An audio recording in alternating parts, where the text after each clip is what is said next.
I like to think balding is just God's way of saying, now let's see you get laid. Is it true that if you don't use it, you lose it? What I'd really like to do is put the greatness of this man in perspective. The hair loss community has a lot to be thankful for, having you as a spokesperson. You mean you just call this guy up? About life and about reality. And now, America's #1 reality radio show for men. Live from Los Angeles, it's Spencer Kobren's The Bald Truth. Hey guys, welcome to the show. How are you, Joe? I can't complain. How about you? That's good to hear. All right. You know, interesting new time. Thanks for letting me know. Yeah, I do that every once in a while. Listen, I don't mind. Keep you up to speed. You know, at this stage of my career, it's just like whatever. I'll turn my microphone and camera on whenever you're ready. This is for your channel. This is what we do. Let's make things happen. Now I hear some feedback coming back. Do you have your computer on? Yeah, it's a laptop. There we go. Laptop. All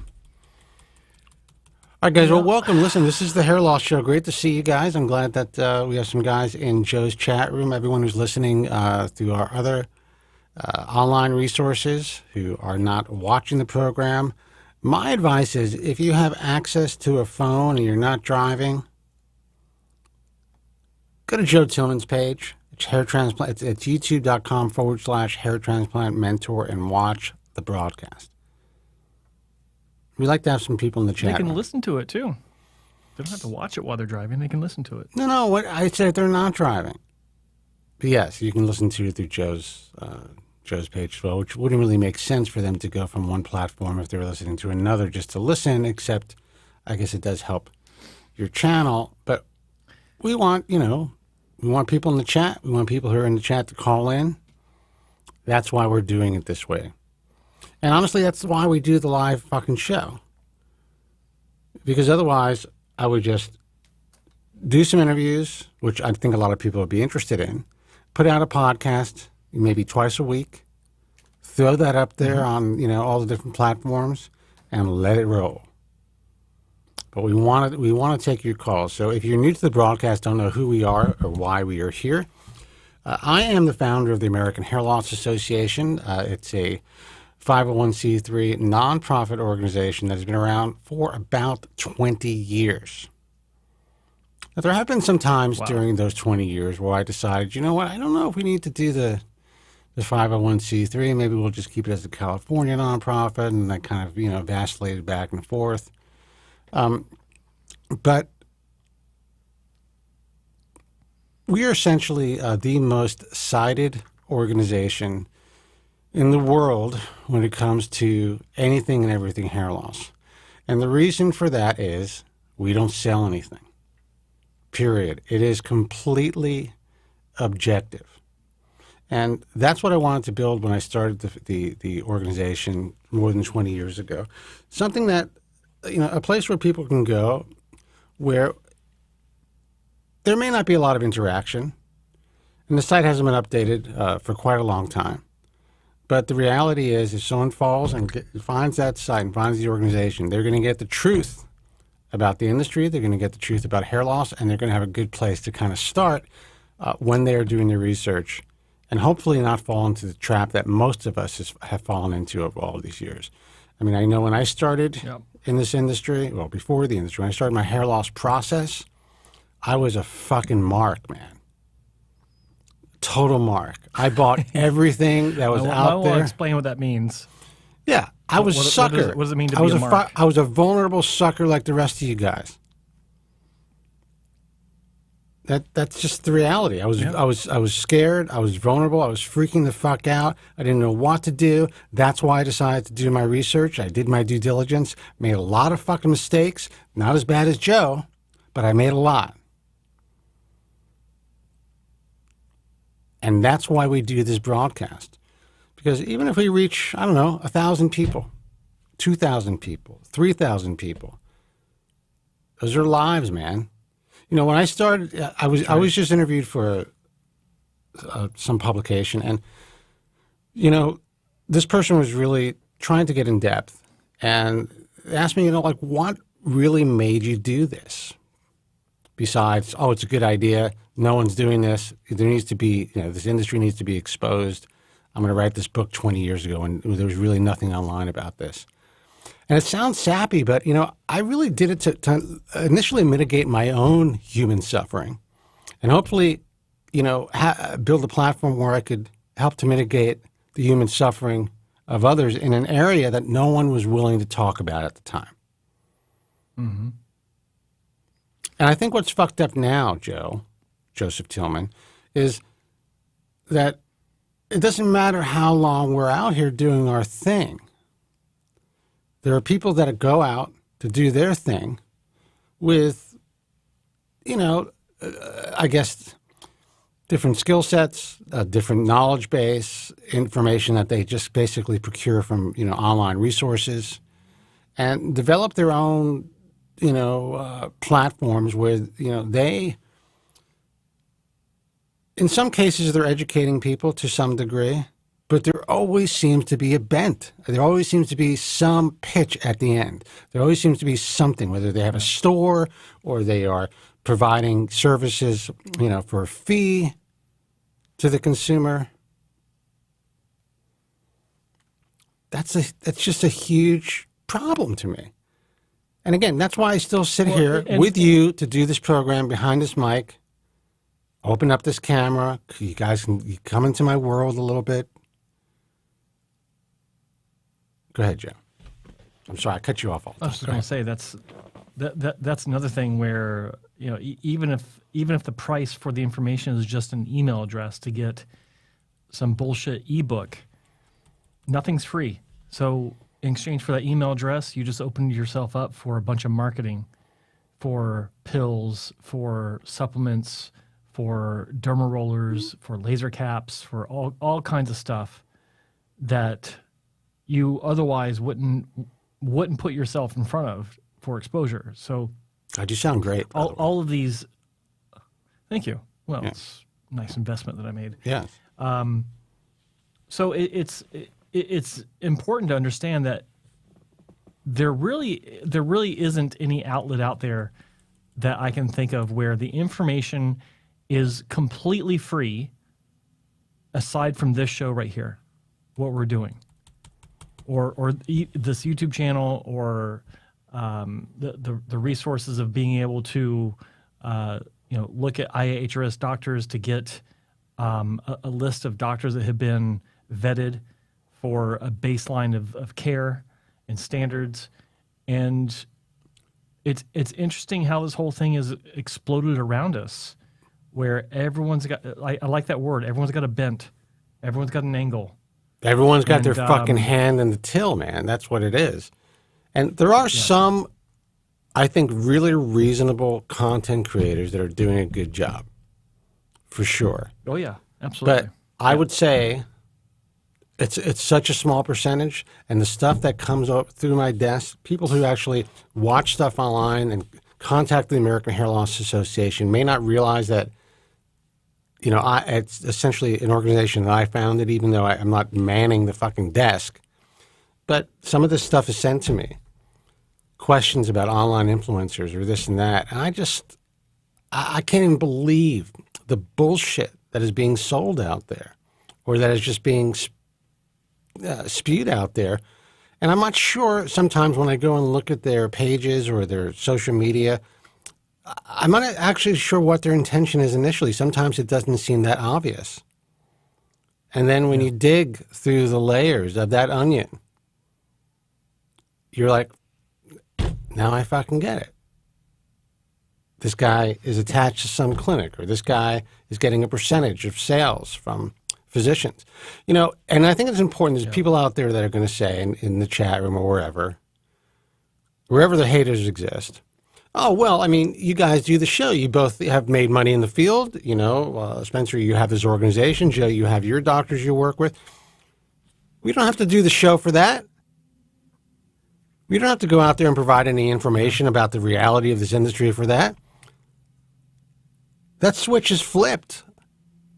I can just go to the beach and let that shit run. I like that. The switch is flipped. Well, I'm being honest. That's just the way that it is. It is, I was talking to somebody else today, somebody who is relatively new to the field. There is a physician, and I'm not going to mention this person's name, an excellent person who's been with us for a very long time, and they've decided to work for a well-known dermatologist, let's say, that wants to get involved and grow their hair practice. Well, they decided to pick the right doctor because this guy knows what the fuck he's doing. So when I'm speaking to their, whoever runs that practice, and I'm explaining what we do and how it's done, this particular person was like, I never even knew anything like that existed.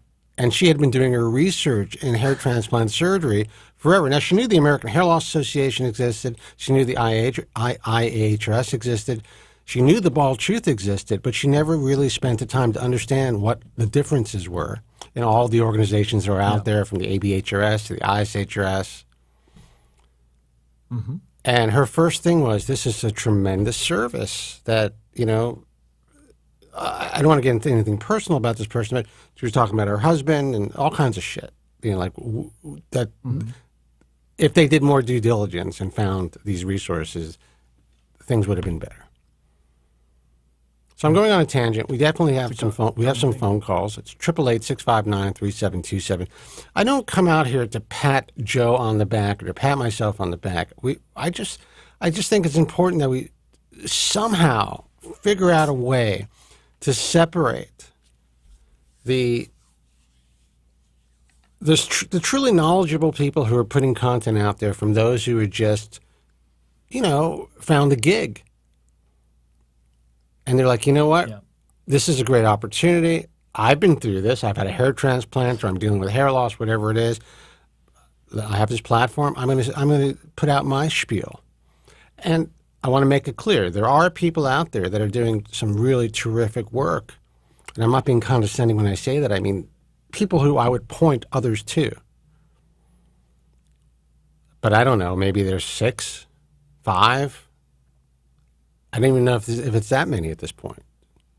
Besides, and I should correct myself. I did say earlier that there's no one else aside from this broadcast, and that's not entirely true. There are resources out there that do appear to be more altruistic in their goals when it comes to sharing and educating you guys, the listeners and the watchers. So, but and like Spencer said, there's like maybe 5 or 6, maybe. So I don't know. But there's no, altruism is great. And I would say that I spent a lot of time providing people with information and spending my time, counseling them, whatever it is. But it's not just about altruism. It's just about, listen, whatever your niche is, however you figure out you're going to earn in this capacity, just tell the fucking truth. Let people know why your opinion is what it is and who you're working with and what the end game might be. Let them know that you are getting, geez, I'm going to cramp my hand. There goes possible ALS, Joe. Let them know that, just be, I hate to use the word transparency. I'm not going to use it. Because usually people who talk about transparency are full of shit. But let them know. Open. Yeah, just be open about. Up front. Listen, I get, if you go to this particular doctor, I get a commission. Let them know that. Now, don't take this out of context and just put that out there. I don't get a commission. I don't sell hair transplants. I don't get a commission. Yeah, but I'm just saying, some asshole will just isolate that one phrase and put it out there. Anyway, 888-659-3727. Works. And I'm not frustrated anymore. I decided that every week when we do this show, I'm just going to flip on this camera, put on the microphone, and just do my thing. We're going to warn you about what's out there as best as we can. If you find us, great.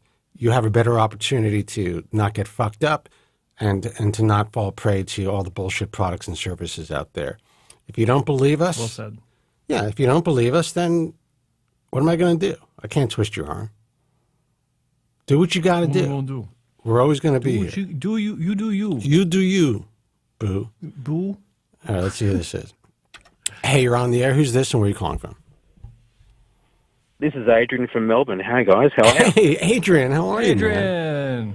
Thanks for buddy? calling. Hey, Rocky. I'm good. It's 7 months, and I've got hair, so it's great. You know what, man? I've been seen- watching your progress, and I've seen your images, and I got to say, they fucking pulled off a miracle, yo. They did. And I remember, Joe, when you were resurrected about 20 years ago, and you started doing some pics and stuff on forums of your hair, because you had hair and you had fun with it. And I'm at that stage, I guess, myself now too. And it's fun to be the mad crazy professor or whatever. But suffice to say, yes, I'm really happy at 7 months. So I'm still got time ahead of me. But for every miracle, which I feel has happened to me, there's 1,000 tragedies, as you've been discussing, I guess. And Yes, there are. Yeah, that's why we're here. for a lot of people, yeah, and I still tell, and there's just, I see myself so often on forums or messages from other people and stuff. I see myself in them. They're 20 years old, 21 tops, and they want to go in and have surgery. And, I kind of do my best in terms of relaying my story and why you should not have surgery now. Because today we have drugs that us guys didn't have when we were 20. And, it's still a fight and a battle. So what you guys are doing, without your show, everything would just fall into a heap. And that heap is growing on a daily basis. Well, you're right. You're right about that heap is growing. And listen, there's only so much that we can do. We have some. We discussed that we're going to be working with Maxim, and we have other opportunities, and that's all great. That's all well and good. But sadly, a lot of that is on the shoulders of me. I got to get up there. Yeah. I got to get shit out. I got to get shit done. Not that you don't do shit, Joe. I mean, I'm just talking about as far as these connections are concerned. And I have to make a decision on what I want to do with my life at this stage in my life. Now, I like the idea that we run the video of the show, the live stream, on Joe's page. Joe has probably, I believe, the most important page in the industry. Channel. Absolutely. Aww. That's the truth, and that's why I do it. But we could spread the wealth and run it on other places as well. But then I have to deal with how people are making money. I have to worry about what ads are being run. I mean, that's why I don't do anything on my own YouTube channel, which that's probably going to change to some degree. I'm not going to do the show, but maybe some other stuff. It's because if something gets big enough, especially on a platform like YouTube, people see all these ads that are running, whether I'm making money or not. Now YouTube just runs the ads anyway. So at least when I was doing the radio show, when I essentially retired in 2009, I had complete control of who was advertising on my broadcast. And there were times when radio stations try to slip shit in where they would sell, like chain clinic advertising before and after my program. Now, I couldn't do anything about that. But within the context of my show, anybody that was on the program that I allowed to advertise on the show were companies and services that I would recommend to my brother. I don't have that control online. And that's always been kind of one of the reasons why I'm like, we'll still do it, but I just don't know how much we want to push it. And I have to tell you, I'm not saying that Maxim is going to be any different, but I'm kind of working out some details because I don't want any crazy advertising running around the program through Maxim. Yeah. And every company. Why do you think they carry stuff? Every company wants to make money online. There's nothing wrong with that. So anyway, we're just trying to finesse things. But I do appreciate the fact that you are a longtime listener. You go out there on other platforms and you help young guys. You communicate your experiences. You show them what you went through. But I could imagine that you probably get a lot of pushback, or at least people who are like, well, listen, I understand what you're saying, but I really need to have this done. That's so true. That's true. I also get a lot of, well, you've had a hair transplant, you know, and I'm like, well, yeah, but I also had scars and a whole history behind that, a whole backstory to it. You have got your tabula rasa. You have a blank slate. You are uncut. You can do anything with your hair or scalp at the moment. Right. But once you go under the knife, and you're 20, you don't know how you'll feel about hair in 5, 10, 15 years. Oh, well, I won't worry. You know, we all hear this. Oh, well, I won't worry about it when I'm 30 or 40. Well, yeah. Dude, well, listen, you know, unless you've got a death wish at 21, you will worry about it. Many years ago, I was probably about 30 or 31, and I first started to say, once you're cut, you're cut. And that quote was put into a kind of a mainstream, you know, like when newspapers were popular back in the day. And there was a doctor, I'm not even going to mention his name because I don't even think he should be included in the history of this fucking field. And when the reporter was asking him about the program and about that particular phrase, he's like, what does Spencer Kobren know? He hasn't even had a hair transplant. And the whole point is, the reason I never had a hair transplant is because I knew too much. I first of all, I had too much hair. But once I found out the reality of what was happening, once I started to do my research for my book, and I'm seeing all these people getting fucked up, and even locally in New York, just the sheer volume of guys who were calling the show, basically from one or two particular clinics, big clinics, it was heartbreaking. Yeah. Well, I think at 18, 19... Spence, you were emotionally more intelligent than I was. And unfortunately, nothing's changed. Nothing's evolved from that. And I find that to be that's a very nice compliment. I was 21 when I first noticed it, and I don't think I was emotionally intelligent. I'm still like a 14-year-old kid. For some reason, it just, you know, it was just a gut feeling. There was something in my gut. And it could be, maybe I'm grateful that I saw Norman Orenreich early on, and he turned me off. Yeah, right. And I was just like, this doesn't make sense. Or when I went to the hair club and they were trying to sell me a wig, and I had basically a full head of hair, and I had to make this fucking lady sweat. I mean, she was literally, she didn't know what to say. I was just hammering her for an hour straight. I want to see what this is. Can you show me this product?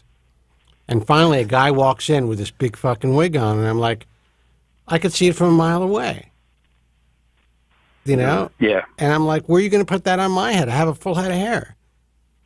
So she basically just showed me the door. But I think it was those experiences that really gave me pause. And a lot of people don't have those experiences. They go in, and they're like, oh, yeah. I think you had a bad attitude. That's true. Bad attitude. That's true. I was smoking a lot of pot at the time. Yeah. But... Well, that's going to save your ass, you know, having a bad attitude, and many people out there really need to grow that attitude. When I look back on myself, I mean, today's a new day, a new life. But back then, I think my resentment back then, the biggest part of my resentment was that, like you were saying, I had a full head of fucking hair, basically. I mean, I was receding a little on the temples and the hairline, but all I could see in the mirror was a completely bald guy. And everywhere I walked around in life, all I looked for was bald guys thinking that's your future. That's right. Your destiny.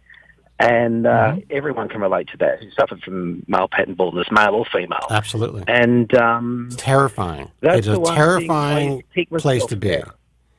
Yeah, and there's a lot of guilt afterwards because you feel, I did this to myself. And you think, well, hang on, no, you're a kid, you're 18, you're a teenager. But you've got to forgive yourself too. If there are other people out there listening and they've they feel there's nothing that could be done, or they're walking around, they've got old plugs from the 70s, 80s, or whatnot. I mean, or mini grafts. It's like, no, the guilt should lay on the physician because you obviously weren't a candidate, because you weren't informed. And that's great advice. I know that you spend time on other platforms, posting, and obviously I'm sure you get DMs and all that shit. Yeah. What do you think the attitude is of this younger generation? I mean, there was a time back in the day they were very adamant about having surgery, but now I think because it's such a, in your face, in your social media feeds, you're seeing all these, incredible results, which we really don't know if they're great results or not, or they're like partial results, or they're just post-surgical images. And it's just something that is so much a part of our culture now. It's accepted. It must be a lot more difficult, dealing with these kids directly. It is. What I'm finding is that it's I want it last week. People have this immediacy of immediate gratification, whereas back in our day, if you wanted to call someone, you had to use a dial phone, or you had to go around to their house. Yeah. Whereas today, you just I just get on the phone now and I ring LA or I ring Vancouver or wherever. And there was also a barrier to entry for hair transplant surgery because it was expensive. That's right. That's true. Yes. Whereas today, it's life in general. I think it's like they want it done now. I mean, I'm just glad I was born then and not now. I would have had one when I was 12. Right. People really want it that quickly, and I just try and Joe, this is your line, and I plagiarise it a lot, and I say, look, you can always have a hair transplant tomorrow. I just try and build up a little bit of relativity to it's not the end of the world. There are so many options. And you've got medication, you've got finasteride, you've got minoxidil, you've got lots of things. You've got a hair piece even, and now do you credit me when you take my line? Are you crediting me when you say that? I'm just giving you a hard time. No, I don't need the credit for that. But what's interesting is you're talking about the issue of how the younger patients, I reluctantly call them patients, they want to have it now, and that's true. Yeah. Absolutely true what you're saying, and I think that the line that you're thinking of when I say that the clinic's not going anywhere, like the doctor's not going anywhere. Yes, you can always have a hair transplant later. Tomorrow, like you said, tomorrow it's still there. But the one thing I'm thankful for about the way that this works today is, at least with better clinics, these younger people that want to have a hair transplant, they can't have it tomorrow. They can't have it next week because all the better clinics are booked out 6 months now. Because of the increased awareness of hair restoration surgery, all the good clinics are booked out several, I won't say several months, but a few more months than they were, say, 5, 7, 8 years ago. It's the mills where they've got, multiple locations, and, they pull in 20 patients a day at a minimum. Those are the ones that have openings next week. Those are the ones that have openings, in 2 weeks or in 2 days. Yeah. And they're the ones that are hustling to get those patients in to fill those seats. And I think that's actually, that's something that is also a good way to delineate when you're speaking to younger people about why they shouldn't go through with this. It's like, well, look at all these places that can take multiple patients a day. They've got openings. You got to ask yourself why. These other clinics that you've all heard about them, they don't have openings because they're busy as shit.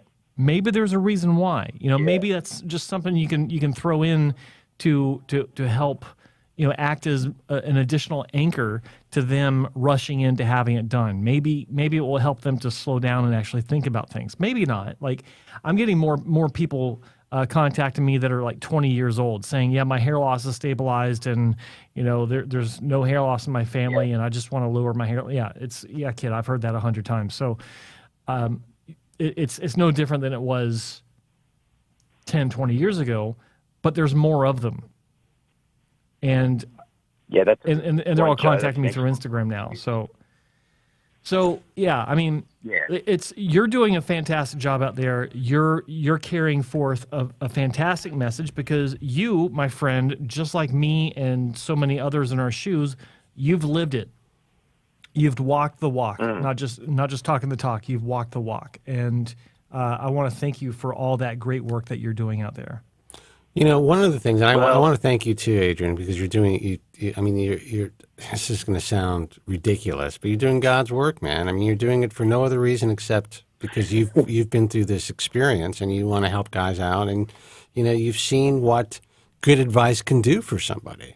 You know, now you've listened to us for a long time. You've spoken with Joe, and you made good choices for your repair, and now you're in a good position.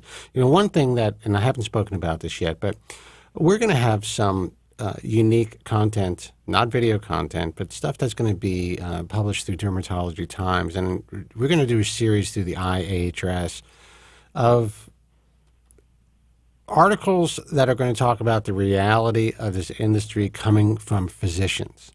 Because, you know, I was really thinking about it when I was speaking to the editors, and they wanted, you know, I'm going to provide some video content as well. But, you know, you don't really hear the truth, sadly, or you don't read the truth from physicians. Physicians will write papers, and physicians will write about, you know, what the surgery is about and the possible complications. But really hearing from physicians and just reading about it, from a publication that has a lot of respect in dermatology, reading about the reality of what walks through their door, the reality of the repair work that they have to do now, and the level of repair work. I know one guy who is 70% of his practice now is repair surgeries. 70%. Virgin scalps are not even walking. I mean, they're walking through his door, but compared to what it was just 5 years ago, it's mostly guys who have gone overseas who have been fucked up. A lot of guys are being fucked up here in the U.S., there's no doubt. But this cosmetic surgery tourism with hair transplant surgery is ruining more lives than I was even able to. You know, I don't have a crystal ball, but I said this was going to happen 5 years ago. I never could have imagined it would have gotten to this level. Yeah, it's a pandemic. It really is at the moment. You're spot on, Spence. And yeah, I spoke with Dr. Pradeep not that long ago, and you know, I think something like 30% of his work or the clinic's work is repair work, and as you say, that's across the board. Well, the 30% is pretty good. I mean, I would say that a lot of people in the U.S., it's about 50%. This one particular surgeon, because he's just been in the trenches for so long and has done so many repairs and is kind of known for repairs. Now it's 70% in his practice, which, you know, as far as running a practice, I mean, it's not bad, and it's also good that he's able to help people who have made mistakes. Definitely. But none of this should happen. You know, the repair case, I mean, it should be down to 10, maybe 15% of a patient, of a surgeon's practice. And there was a point, I would say, Joe, in maybe 2008, 2009, that was the case. Yeah. I was talking to Joe, but he just zoned out. I did zone out for a second. That's all right. Yeah. Sorry, Adrian. I'm just giving Joe some shit. That's okay. Just be gentle with him. Yeah. But the problem is with young guys too, the ideas are kind of a bit crazy because, and I've got this theory that at 18, 19, the frontal lobes of your brain haven't fully formed. You can't make emotional decisions. You're an idiot. You get to kind of a maturity. Yep. Not even 20. I don't even think that I was really fully formed till I was about 30. And still, I have, and Joe will tell you this, I really do have the mentality sometimes of like a 14-year-old kid. That never leaves. You know? It doesn't matter. It doesn't matter how old you are. I love women too. Spence. You what? I go to Thailand myself, mate. I love women too, man. Don't Yeah. worry about feeling like you're 14. That's a good thing. That's terrible. But I'm saying, but really, I mean, I think that guys, especially, we develop much later. The frontal lobe thing is real. I mean, you see why do you think all these kids are like, you see them jacked on fucking steroids without, just buying shit in the back of their gym without, even seeing a doctor and taking all these risks. And, I smoked cigarettes. I mean, all kinds of shit. Stupid things. Yeah. Well, I've worked in disability now. I work in disability, and I've been doing it for nearly 33 years. And, when it comes to spinal cord injuries and stuff, the vast majority of males, and their age between 18 and 24. And the reason is because you do dumb shit when you're 18, 24. They're doing like cliff diving, and they're dive off a cliff. Yeah. Yeah. Oh yeah. So there's I actually know a kid. He was good friends with my brother, and he must have been about 16, and he's been in a wheelchair ever since. Yeah, and I work with these guys. I've been doing it for 3 decades now. Wow. And this is no different when it comes to hair. People make No, I didn't know that about you, Adrian. That adds another layer of just what a great person you are. Goodness. Well, I don't know. I'm at work now. My boss is bald, so I have to sit in my car when your show's on to ring you because I don't think you'd like what I had to say. But look, I could waffle on. I really just wanted to ring in and say thank you, guys, and Joe, thank you, man, because I think it was 6-7 years ago where I went from hitting a dead end in my life in regards to my hair to finding a tunnel, and I'm now out and the sun's out, and I thank God for that. I'm really your show is. Go ahead. I'm sorry. Is everything. Say that again. No, your show, guys. Really, anyone who's listening to it, I mean, if they don't take heed to your advice, well, there is no hope, because your show is everything. And it still is to me, and it always will be, hair or no hair. Well, I really appreciate you saying that, man. And that's why I'm still doing it, and we're throwing it up on Joe's page. No matter how many people are in the chat, it doesn't make a difference to me, because in the end, you help 100 people, 500 people, 1,000 people a week. I mean, these are lives. These are human beings. That's it. Yeah. Absolutely. So, all right, brother. Good job, man. I appreciate you. All right, guys. Take care. Take care. Bye-bye. Bye-bye. Bye. Guys, we have lines open. The phone number is 888-659-3727. I know that this new time is really working out, Joe. Thank you. Thank you. That's kicking ass. We're kicking ass and taking names here on The Bald Truth, guys. Yeah. So, what else is going on in the industry right now? Are there any developments of products that you've heard of? There are a couple of developments. There is a product now that is being promoted by a few physicians. And I have to look up the name of it, but essentially it is an ultrasonic, what is the term? Delivery system. When you can deliver stuff through the skin. What is that term? Yes. Transdermal delivery system. Transdermal. Where essentially it is kind of like a PRP type of a situation without the needles and without drawing blood. And I think that this device is going to be really possibly a positive step. It could be used for mesotherapy eventually. It could be used, to get products like topical finasteride, dutasteride, and minoxidil directly into the scalp. There's going to be a lot of possibilities, and I think it's pretty cool technology.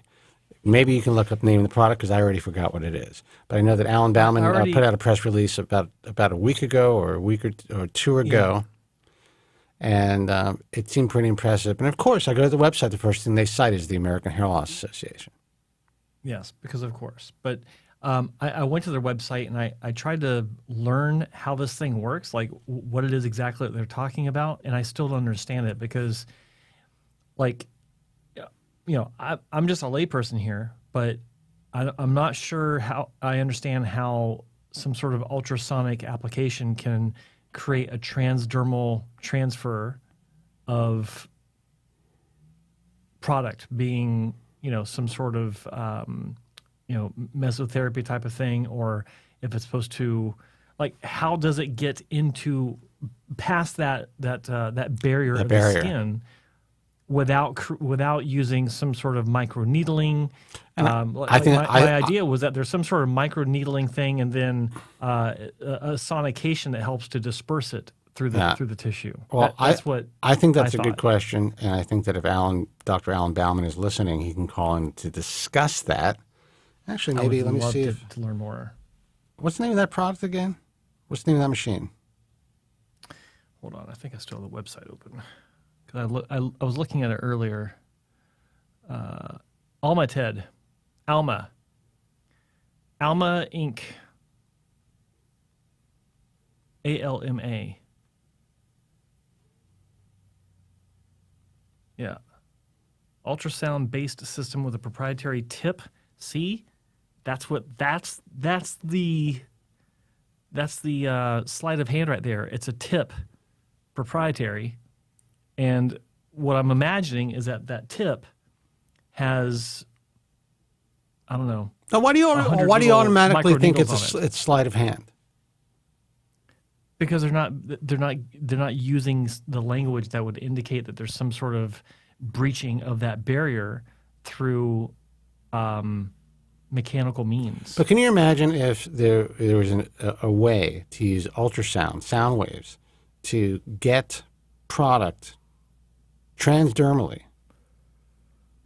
into your scalp? Oh, that'd be amazing. That'd be amazing.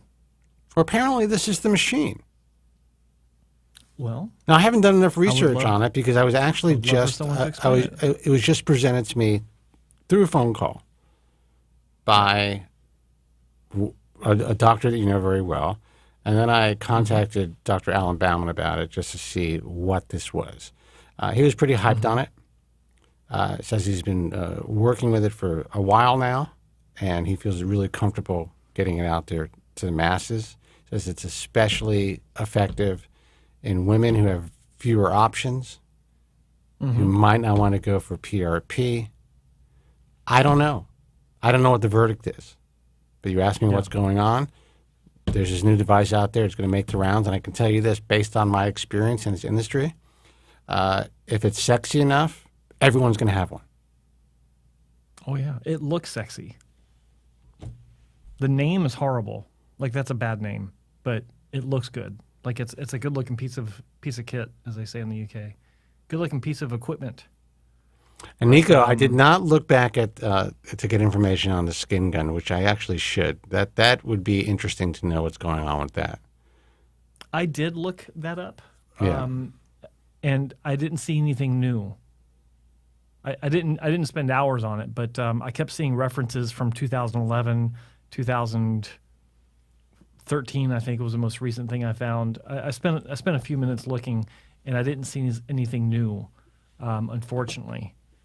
But it would be neat to see that coming to fruition. Like what I saw was it was still being used, or several years ago it was still being used to have that spray on effect for burn victims, but nothing had moved forward with that. What's wild about that is, just looking at the videos and reading the literature back then, it seemed like, well, this is unfucking believable. It works every time. These people are growing brand new skin, their own skin, from their own cells, completely untainted, like baby's skin. So besides being able to, which is huge, be able to, service burn victims and people who have had, different surgeries where they have, major skin defects. The just basic cosmetic surgery application would be huge. Oh, yeah. I got to call these guys. Maybe I'll do that this week. We'll take a phone call. Hey, you're on the air. Who's this and where are you calling from? Hey, guys, this is Bruce. What's up? Bruce, man. How are you? How y'all doing, man? I'm not bad, man. Good? I can't complain. Doing good. Doing good. Right. How are you? You guys have had some good shows. I'm great. I'm good. Y'all have had some good shows the last few weeks, and I've been listening to the rerun part of it. I haven't been able to been so busy. But I just wanted to say hi and I'm about 3 months and a week or so, post-op, Dr. Yaker and all that. And it just seems like this time it's going a little bit slower, but I know you guys will give me encouragement to hang in there. But, I feel the stubs real good. I'm just trying. I know September 12th will be the 4-month mark. So I've still got a good ways. Okay. Look, it's hard, man. It's hard. You didn't have the best experience the first time, or the last time. Like the third or fourth time. Yeah, the last time. And so now you're going to see Dr. Yaker, in hopes that, okay, well, things didn't work out that great. Now, I hope that I could use whatever grass I have left to diminish, repair and diminish and repair the, ill effects of the last surgery, and just to improve your appearance. So, I mean, it's like everything's on the line for you. So I can imagine how anxious you might be. But I have a feeling that you're going to be okay. Oh, yeah. I was just, it just seems like the ones before I had the growth started prematurely maybe, and, a little bit sooner. And I just know that I'm like I said, it was May 12th. So June, July, August, and now September 12th will be 4 months. So how many years ago was your last surgery? 2 years ago. Okay. And I had, of course, yeah. So you're already past the old man barrier 2 years ago. So I don't think it's your age. I'm just kidding, man. No, I'll be 56 in a few months. So yeah, you're younger than me, yo. Yeah, but I don't know, man. I've had a lot. I'm sure you've had your share of stress, and I've had mine too. I'm finally retiring. Pal, I mean, I don't have my job. Well, actually, my job was pretty stressful at one point in my life. But no, your job is, it's incredibly stressful. And again, thanks for your service as always. Yeah. Oh, thank you. But yeah, I mean, I'm not gonna. This is not a contest, but I've had a pretty fucked up life. If you were to look at everything on paper, you'd be like, how is this guy still here? And how did he somehow, make something of himself? Right. So, well, yeah, no, I mean, you did it the American way. You lived the dream and you did it right and you worked hard for it, and I respect that and admire that. Well, I appreciate that, but I had to navigate. I have to navigate a lot of bullshit and stress besides what this field, but just in life in general, And so, sadly, some people are luckier than others. Some people deal with more tragedy in their lives than others. I guess the bottom line is, it's not how hard you get hit, it's how often you can get up after getting hit. Yeah. Yeah, I mean, I've lost both my parents at a young age. I lost my first wife after 20 years. I lost my first daughter. Oh, so yeah, I know I've been through a lot, But I have 2 grown kids now. And my youngest is in Japan in the Air Force. He's over there in Misawa, Japan. And so, I mean, I just thank God for what I have today, Well, first of all, I'm really sorry for all the loss that you've been through. I mean, that's some heavy shit. I mean, I'm not going to talk about my losses. That's, again, I mean, that to lose your wife and to lose a child, holy shit. You know what got me through it, though? I mean, of course, I'm a faithful man. But going back out on the streets back in the day and getting around crazy people, again, I know that sounds weird, but it helped me get through it. It was hard at first, but doing that kind of stuff kept my mind off of it. Yeah, I can only imagine. And you know what I mean? This is, when you listen to kids, we talk about hair, right? But it's like anything else in life. These kids are really not prepared yet to go into going under the knife or making these big decisions, because usually when guys are very young, they haven't seen a lot of life yet. They haven't seen a lot of tragedy yet. They don't know what it really is like to deal with something that's really fucked up. Mm-hmm. So hair loss was the first real blow. Yeah. Well, yeah. I mean, I started mine at a young age too, 29. So if I would have waited, I could have had those options like you guys always talk about, but I got wrapped up in it too young. And then, of course, I've told y'all 100 times that, Father Nature, but whatever catches up, and you have to go through more procedures, surgeries, whatever. And it's like if these young guys would know that they can be happy for a couple of years, they think they're one and done, but they're really not. And, look, Bruce, you hear me say this all the time. All these guys, and this is, I don't want to make them feel bad. I want them to enjoy the years that they have with their hair transplants. But, what I'm saying is those aren't the guys who are listening to the show anyway. So fuck them. They did what they did.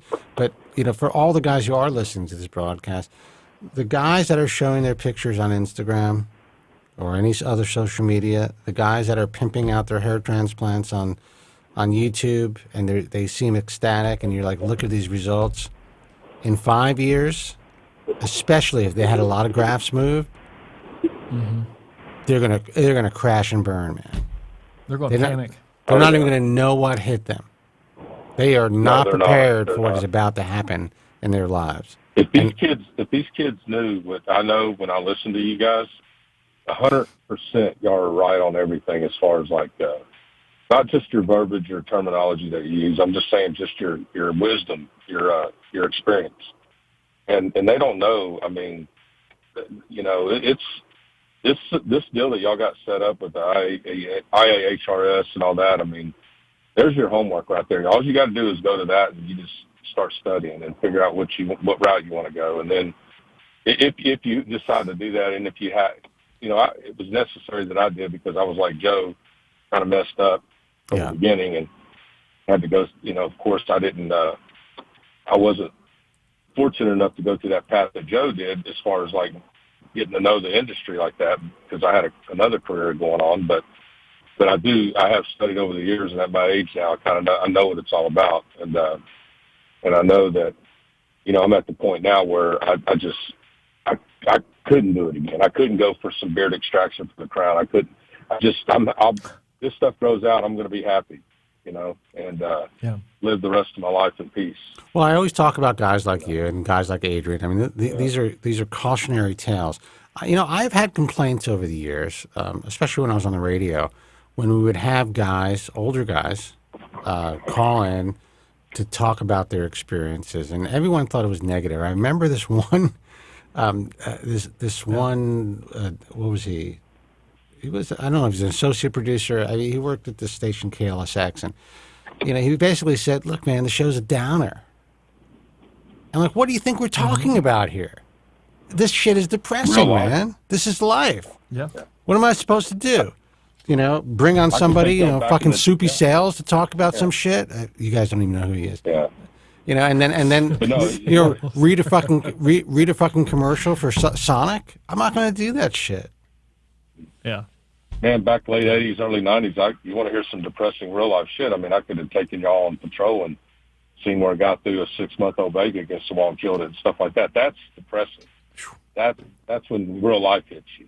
Well, what I mean? that kind of stuff goes that's on. reality. What you deal with in your profession is a reality that most people don't fucking understand. That people who are, out there, I'm not going to get political, but people who are out there, making decisions and who don't really experience the day-to-day bullshit and tragedy and just evil that you experience. And Spence, we're so this city's so big now. I mean, we're showcased with Chicago and Philadelphia now in the most homicides. I mean, it's gotten that bad. It's with the robberies and shootings and all that. Look, I'm going to say something that's controversial, but I believe that living in Los Angeles now, I'm living in a lawless city basically, and it's not the cops' fault. Well, you can't get recruits anymore, and the population keeps growing, and so basically what I tell people is you have to protect yourself, and then because the police are there to do the paperwork, and we'll do a follow-up if it's a bad enough scene, but you're going to have to there's not enough of them out there anymore to be proactive, so to speak. I love where I am. I love this particular studio, and the area used to be really good, and most people would think, "Oh my God, you live in that area. That's a really nice area." Not so nice anymore. I'm actually considering just going like way out in Malibu, and like up a really windy road where no one's going to walk. Because I'm tired of dealing with this that's shit. That's how I am. The older I get, I want to move out of the city and be by myself somewhere. It's kind of crazy. And I can I can go into like a 1,500 square foot place. I don't give a shit. What do I need? I'm 57 years old. Yeah. I like to have a drink once in a while. I like to get laid once in a while. That's it. What was that? Say it again. I said at our age, we need to spend more time outside anyway instead of in the house, Absolutely. That's what I'm trying to do. So you don't need a big That's what place. I'm trying to do. Yeah. No, man. My entire world, my mindset. You talk about younger people, and we were talking with Adrian about how our frontal lobes are informed.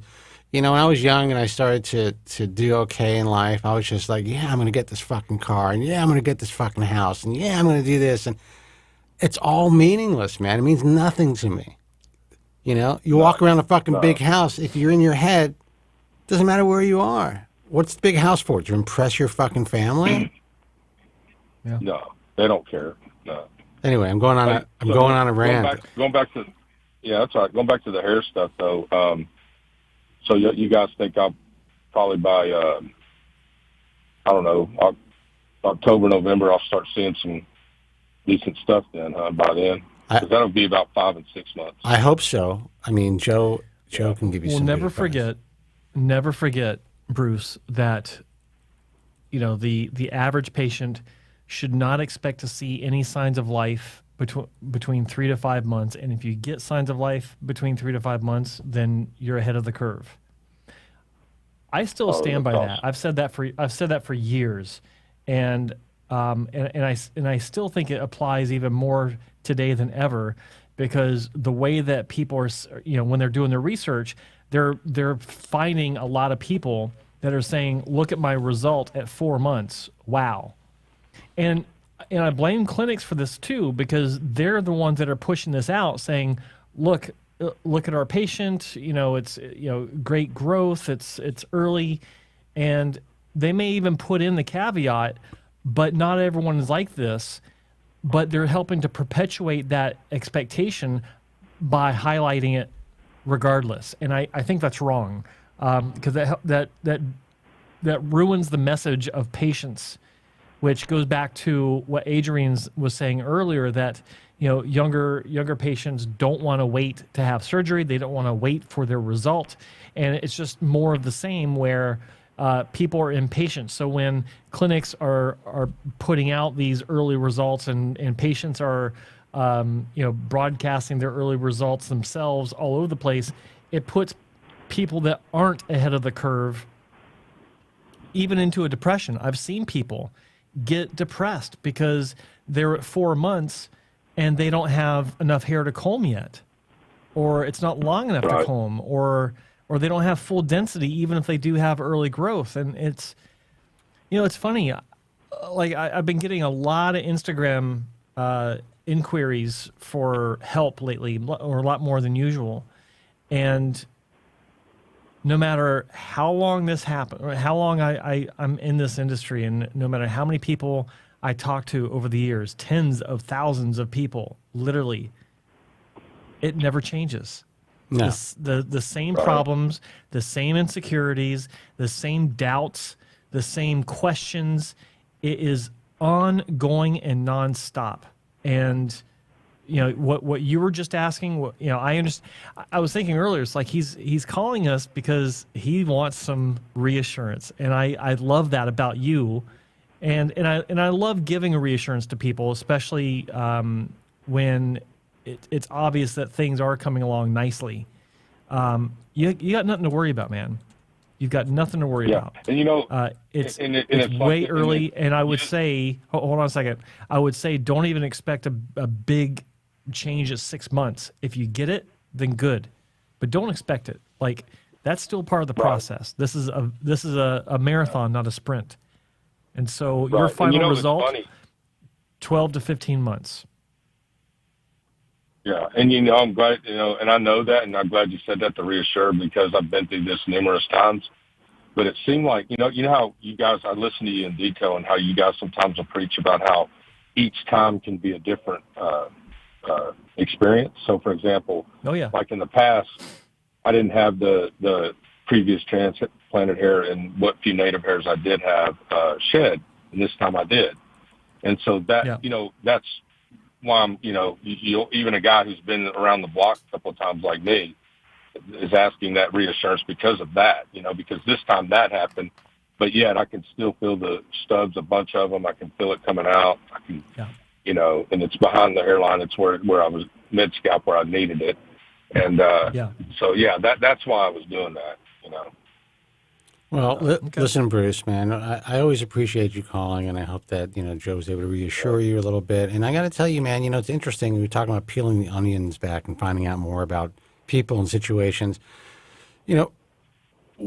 We did, we meet people in life. We speak to them. You've been calling the show for a couple of years now. And, there's stuff that obviously you just don't bring up. But you never know what people go through in their lives. And I always, when I, and this kind of, and I don't mean to go on a tangent here, but when I read comments sometimes, or I read people like giving Joe shit or whatever, I don't even read comments about me. But I think to myself, how do these strangers not try to put themselves in other people's shoes, whether it's a celebrity or whatever you see online, and realize that these people are human beings. They're going through shit in their lives that you have no idea about. If you disagree with them or if you dislike their message, whatever it is, be a fucking human being to each other. Right. Because, no one knows the tragedies that we deal with. No. And I just brought that up earlier because, I just explained to people, guys bitching to you about the show and everything. I appreciate that. I'm thinking, that guy don't have a clue about maybe what the real life's about, out there, Look, I've had a lot of, I've lost my entire family, and and one was pretty tragic, my brother, and very tragic, obviously, and it wasn't through disease. I mean, it was an accident. I mean, he was hit by a car when he was running, and there have been people who have read about me and they've seen that. I had to show Highway Justice in Washington, D.C. It was essentially an investigation of the investigation of my brother's death, and it ran for about a year. It was a pretty big deal. It was a really fucked up situation. You know what I find interesting? No. Listen, I want to put this out there. If anybody should be upset with the police in general, it should be someone like me and my family. But I understand that this was just one department and a couple of cops that really were trying to protect, one of their colleagues. Let's put it that way. So, and there wasn't a hit and run. It was essentially a woman who was distracted in some way, a young girl, and the first person she called on the scene was her boyfriend or ex-boyfriend, who happened to be a cop. And then everything then was just shut down, man. I had to hire private investigators. It was nuts. Yeah, that's when you get into corruption, and and I agree with you. I've been doing it 33 years, and you can put me in a room with 500 guys in the big city, and there's probably 10 in there, 20 that I don't even want to be around. Yeah, and that's but that's the way it is with every profession in life, and that's what it actually angers me when I see what's happened to you guys. And I'm a guy who dealt with who I believe to be, corrupt department or people in the department, and even the state's attorney's office. And I was very open about it. Got a lot of shit. I got a lot of shit for that. But that doesn't mean that I think that we don't need law enforcement. Holy shit! You're the only buffer between us and fucking anarchy, man. But you had, and I appreciate that. But you had to be a voice for your brother because no one else could. You were the only guy that could do that. That's true. I will say that I really fucked them up, man. They had no idea. They had no fucking clue what they were dealing with. So in the end, it helped. Well, they did it. Go ahead. I'm sure in the end they realized what they were dealing with.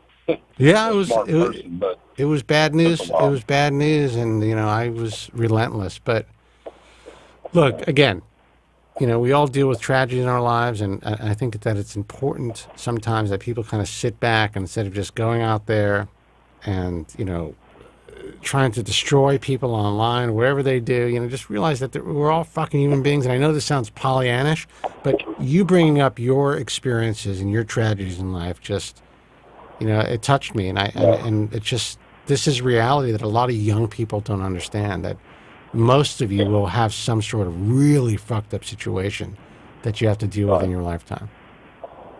Yeah, because all the walks of life call us, whether they're wealthy or not, and they don't call us because it's their birthday. They call us because something went wrong. And that's what you got to deal with. But well, Bruce, one more thing. I know you're ready. Go ahead. Huh? Go ahead. No, I was going to say, just on a light note, at my age, I'm still getting out and partying and having a good time. So last week I went down at Minute Maid. They had Joan Jett, Poison, Motley Crue, and Def Leppard. I went to that. It was pretty good. Really? Oh my God. Yeah, and but Vince Neil cannot sing, y'all, anymore. They had to keep up with his the lyrics. They had to Nikki Sixx and Nick Mars and those guys had to step in and kind of pick up the slack, because Vince Neil just can't hit the notes anymore. Well, that guy's been through a lot himself, man. I mean, yeah, he has been through a lot of shit. Through some major tragedies. Def Leppard was phenomenal. That's pretty cool, man. Who? Def Leppard. They were really good. Def Leppard. They were really good. Nice. Yeah. Yeah, I have this whole thing about going to see like old bands with a bunch of old people, and me being one of them. I don't know what it is. Fucks me up. I have no interest in that. But I do love watching it online. Well, Ozzy Osbourne, the British government, I don't know, I just heard this. It could be true or not, but I heard that they asked him to participate in this DNA program because there's doctors over there in the UK that don't know how he's still alive. Really? I mean, I don't know if that's true or not, but yeah. Well, I saw him being walked on stage the other day, and it was really sad to watch. Yeah. Oh yeah, no. So, all right, Bruce, listen, man. Yeah. We're gonna let you go take another phone call, but thanks so much for calling. Okay. Thank you for your service, and listen to Joe. He's usually right. Yeah, I'll keep you touch. Thanks, Bruce. Yeah, keep us posted. All right, thank you. Take care. Bye-bye. Bye-bye. Phone number is 888-659-3727. Hey, you're on the air. Who's this? And I'm sorry. Hold on, caller. What do you want, Joe? No, he's here. Hello? He's here. Go ahead. Hey, man, what's happening? Hello. Hi, am I on the air? You're on the air. You are. Hey, my name's Matt. I'm Matt from LA. Hi, Matt. Thank you for taking my call. Hey, Matt from Los Angeles. How are you? Good. I have a couple questions.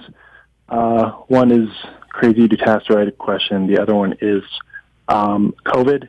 I've heard that COVID can cause hair loss, and I'm just curious as to your thoughts on COVID with or without vaccination, and if it has anything to do with hair loss.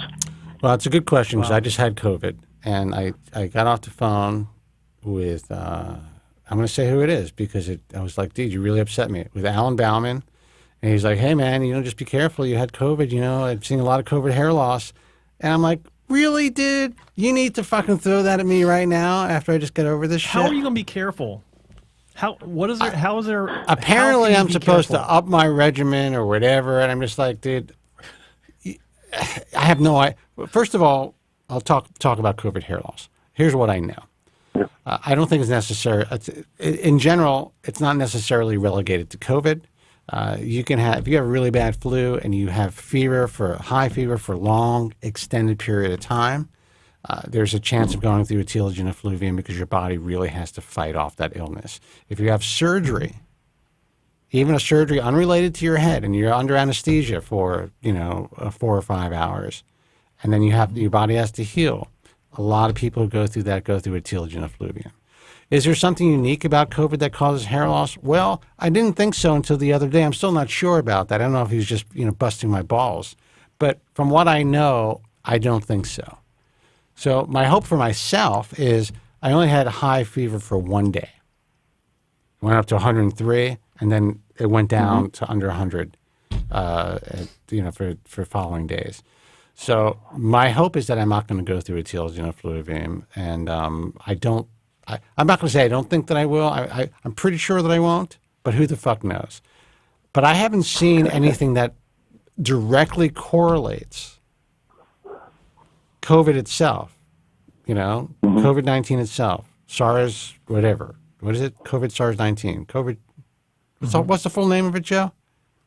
COVID SARS. I think I have COVID brain. Yeah, SARS-19. But there's nothing that directly correlates, except for the fact that, it's a disease that makes your body work overtime to heal itself. And the first thing that will shut off are organs and, things in your body that are deemed by your body to be unnecessary for survival. So it depends. I think it depends on how badly you had it. I think it depends on a lot of different factors. So, and you asked me a question about the vaccine.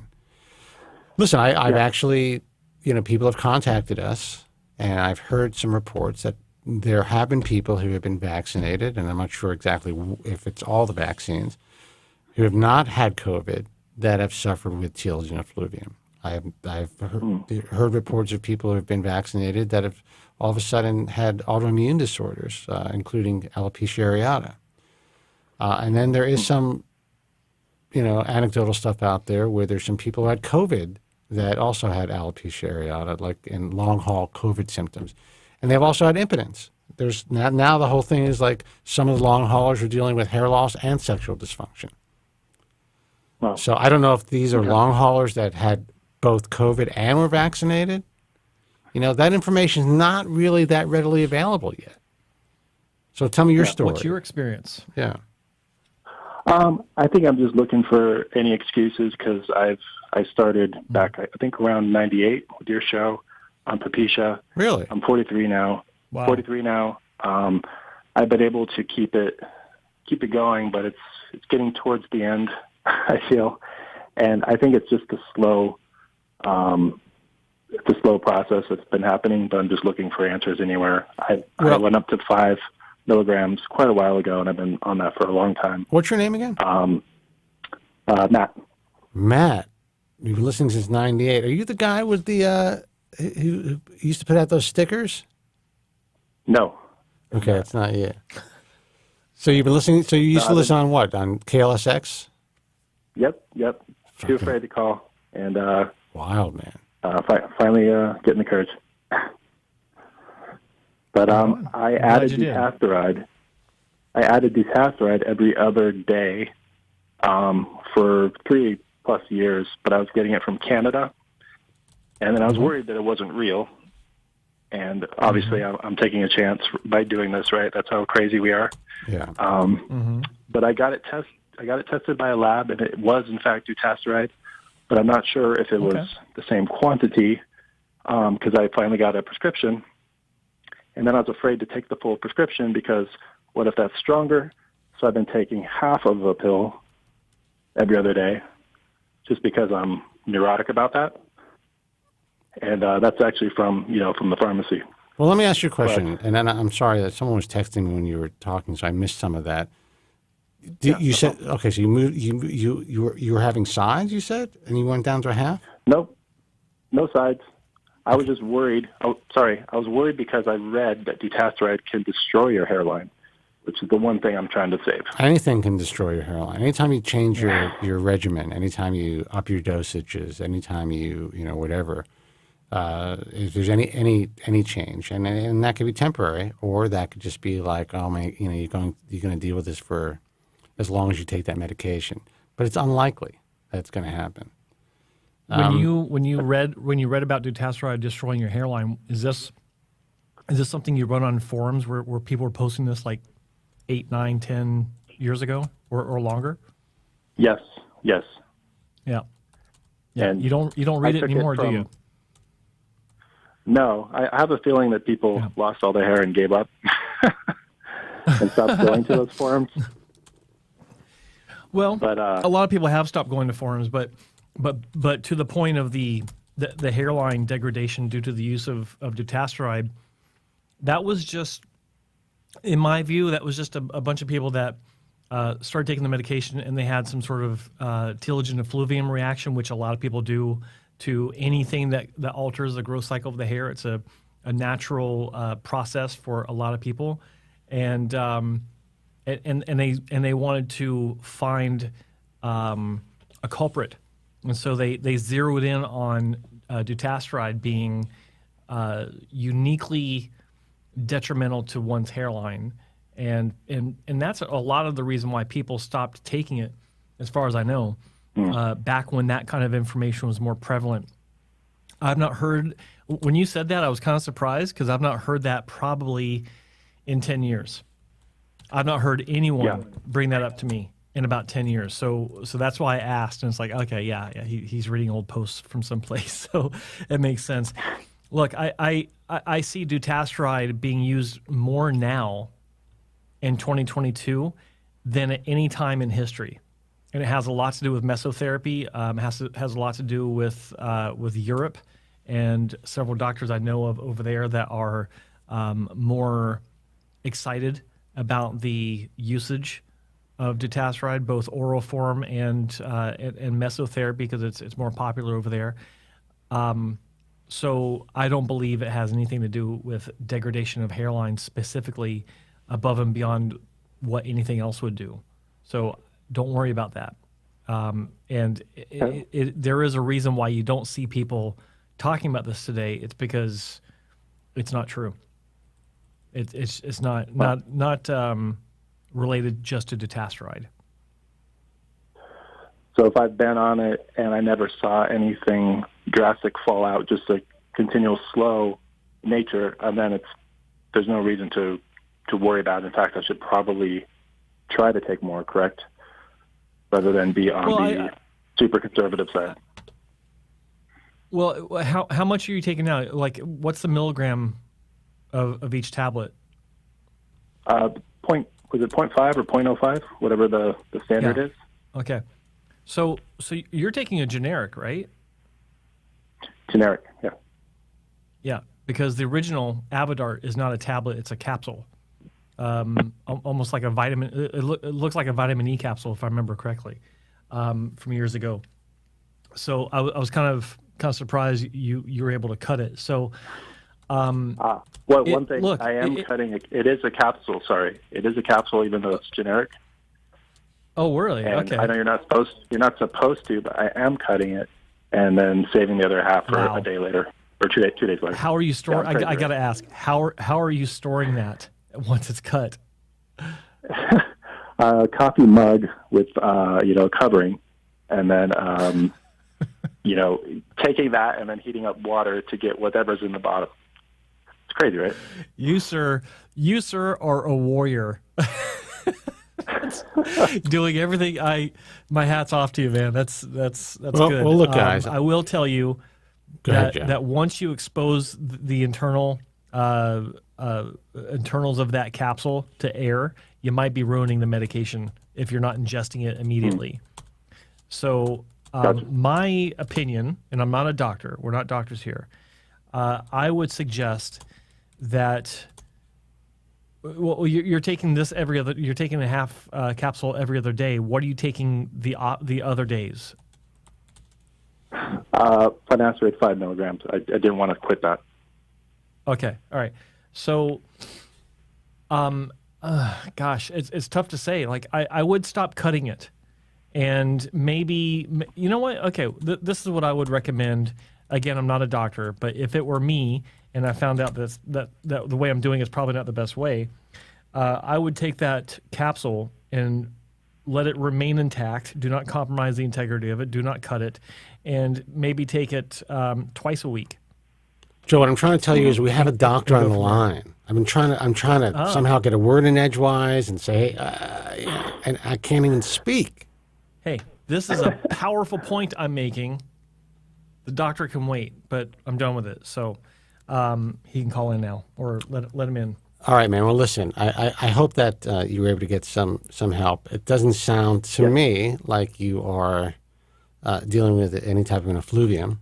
You say it's a kind of a long, slow process. So, I again, we're not doctors, but it seems like you're doing the right thing for yourself. And I would take Joe's advice. Yep. I don't like the idea of cutting those capsules or cutting the tablets, honestly, unless you could really store them well. But if you're dealing with you're basically dealing with what, a compounded capsule, you said? Yep, like a liquid gel. Yeah, I would probably consider not degrading that with air. You know what I mean? Degrading that. Yeah. Thank you guys so much. All right, brother. Good luck. Take care. Thanks for calling. 888-659-3727. You know, we were just trying to see if we can get Dr. Alan Bauman to call in to talk about the new technology that he's been working with. And here he is. Dr. Bauman. Right on. Dr. B. Hey, guys. What's happening, Hair man? Loss Awareness Month to you. Thank you so much. I think we're the only two people in the free world that even knows it's Hair Loss Awareness Month. That's not true, man, because there's a lot of news media out there taking advantage of Hair Loss Awareness They're Month. only There's been taking a lot Hair of Loss programming. Awareness Month with you. I don't see anybody else getting any press about that. Oh, well, I can't do much about that. I mean, maybe they should put out a press release about something. But I think that it's great that at least Hair Loss Awareness they're coming to you about it. Exactly. Yeah. I was listening to your conversation about COVID hair loss, so I had a couple of thoughts on that, actually. Yeah, did you really? Maybe you really fucked me up. I just want to tell you, Doc. Oh, really? Now you're... now, okay, well, you should know better, talk. Doc. I mean, I had to take. I had to go into the reserve and take a pill after that phone conversation. Oh man, I'm sorry. No, it's okay. Well, hopefully it won't turn into a long COVID hair loss situation, like Alyssa Milano and those other folks that you see out there. Yeah. Well, fingers crossed. I think the good news is... Are you seeing some shedding? I mean, let's get down to it. No, I or don't. Is it just paranoia? No, I don't see anything yet. Hey, you fucked me up. Okay, good. I apologize for that. No, it's okay. Maybe it was all the news coverage on COVID hair loss. That's true. Listen, you're one of my favorite guys. You're one of the guys when I want advice about a lot of things. You're a guy that I turn to. So I appreciate. I appreciate that. Well, I appreciate you, Doc. So let's talk about this technology. Oh yeah. So, one of the things that's super exciting about Hair Loss Awareness Month this year is that we actually have some new technology, and listen, it's not just this new transepidermal delivery system, but there's been some other news also. You've got baricitinib, treating alopecia, FDA approval. There's a couple other things going on, but in my practice, we were super excited to hear about transepidermal delivery. I don't know if I told you that we saw some data at the American Academy of Dermatology this year, the Boston meeting, where they released the stealth data that they've been working on for 2 years. And immediately, we had a meeting in the office with the folks and Zoom calls with the, North American ALMA people. And I got super excited about the results that I saw from the physician who was doing the research up in Chicago, and the data, the hair counts and the hair caliber improvements, and just the response from the patients, that she was getting. It was amazing. So I ordered the device, and, they told me it was going to take some time. And it had finally come in. And we've been using it. And look, we've only had it, I guess it's been just a couple of months now. So we're still in the testing phase, and we're still looking at a lot of data. We've got a pretty robust research program. But I guess the most important thing today is to talk about what the technology is, what it does, and what it hopes to do. What I tried to read about it a little bit more on the website. I don't know. I don't understand it. And Joe, of all people, who I figured... would be able to decipher all this stuff, can't figure it out.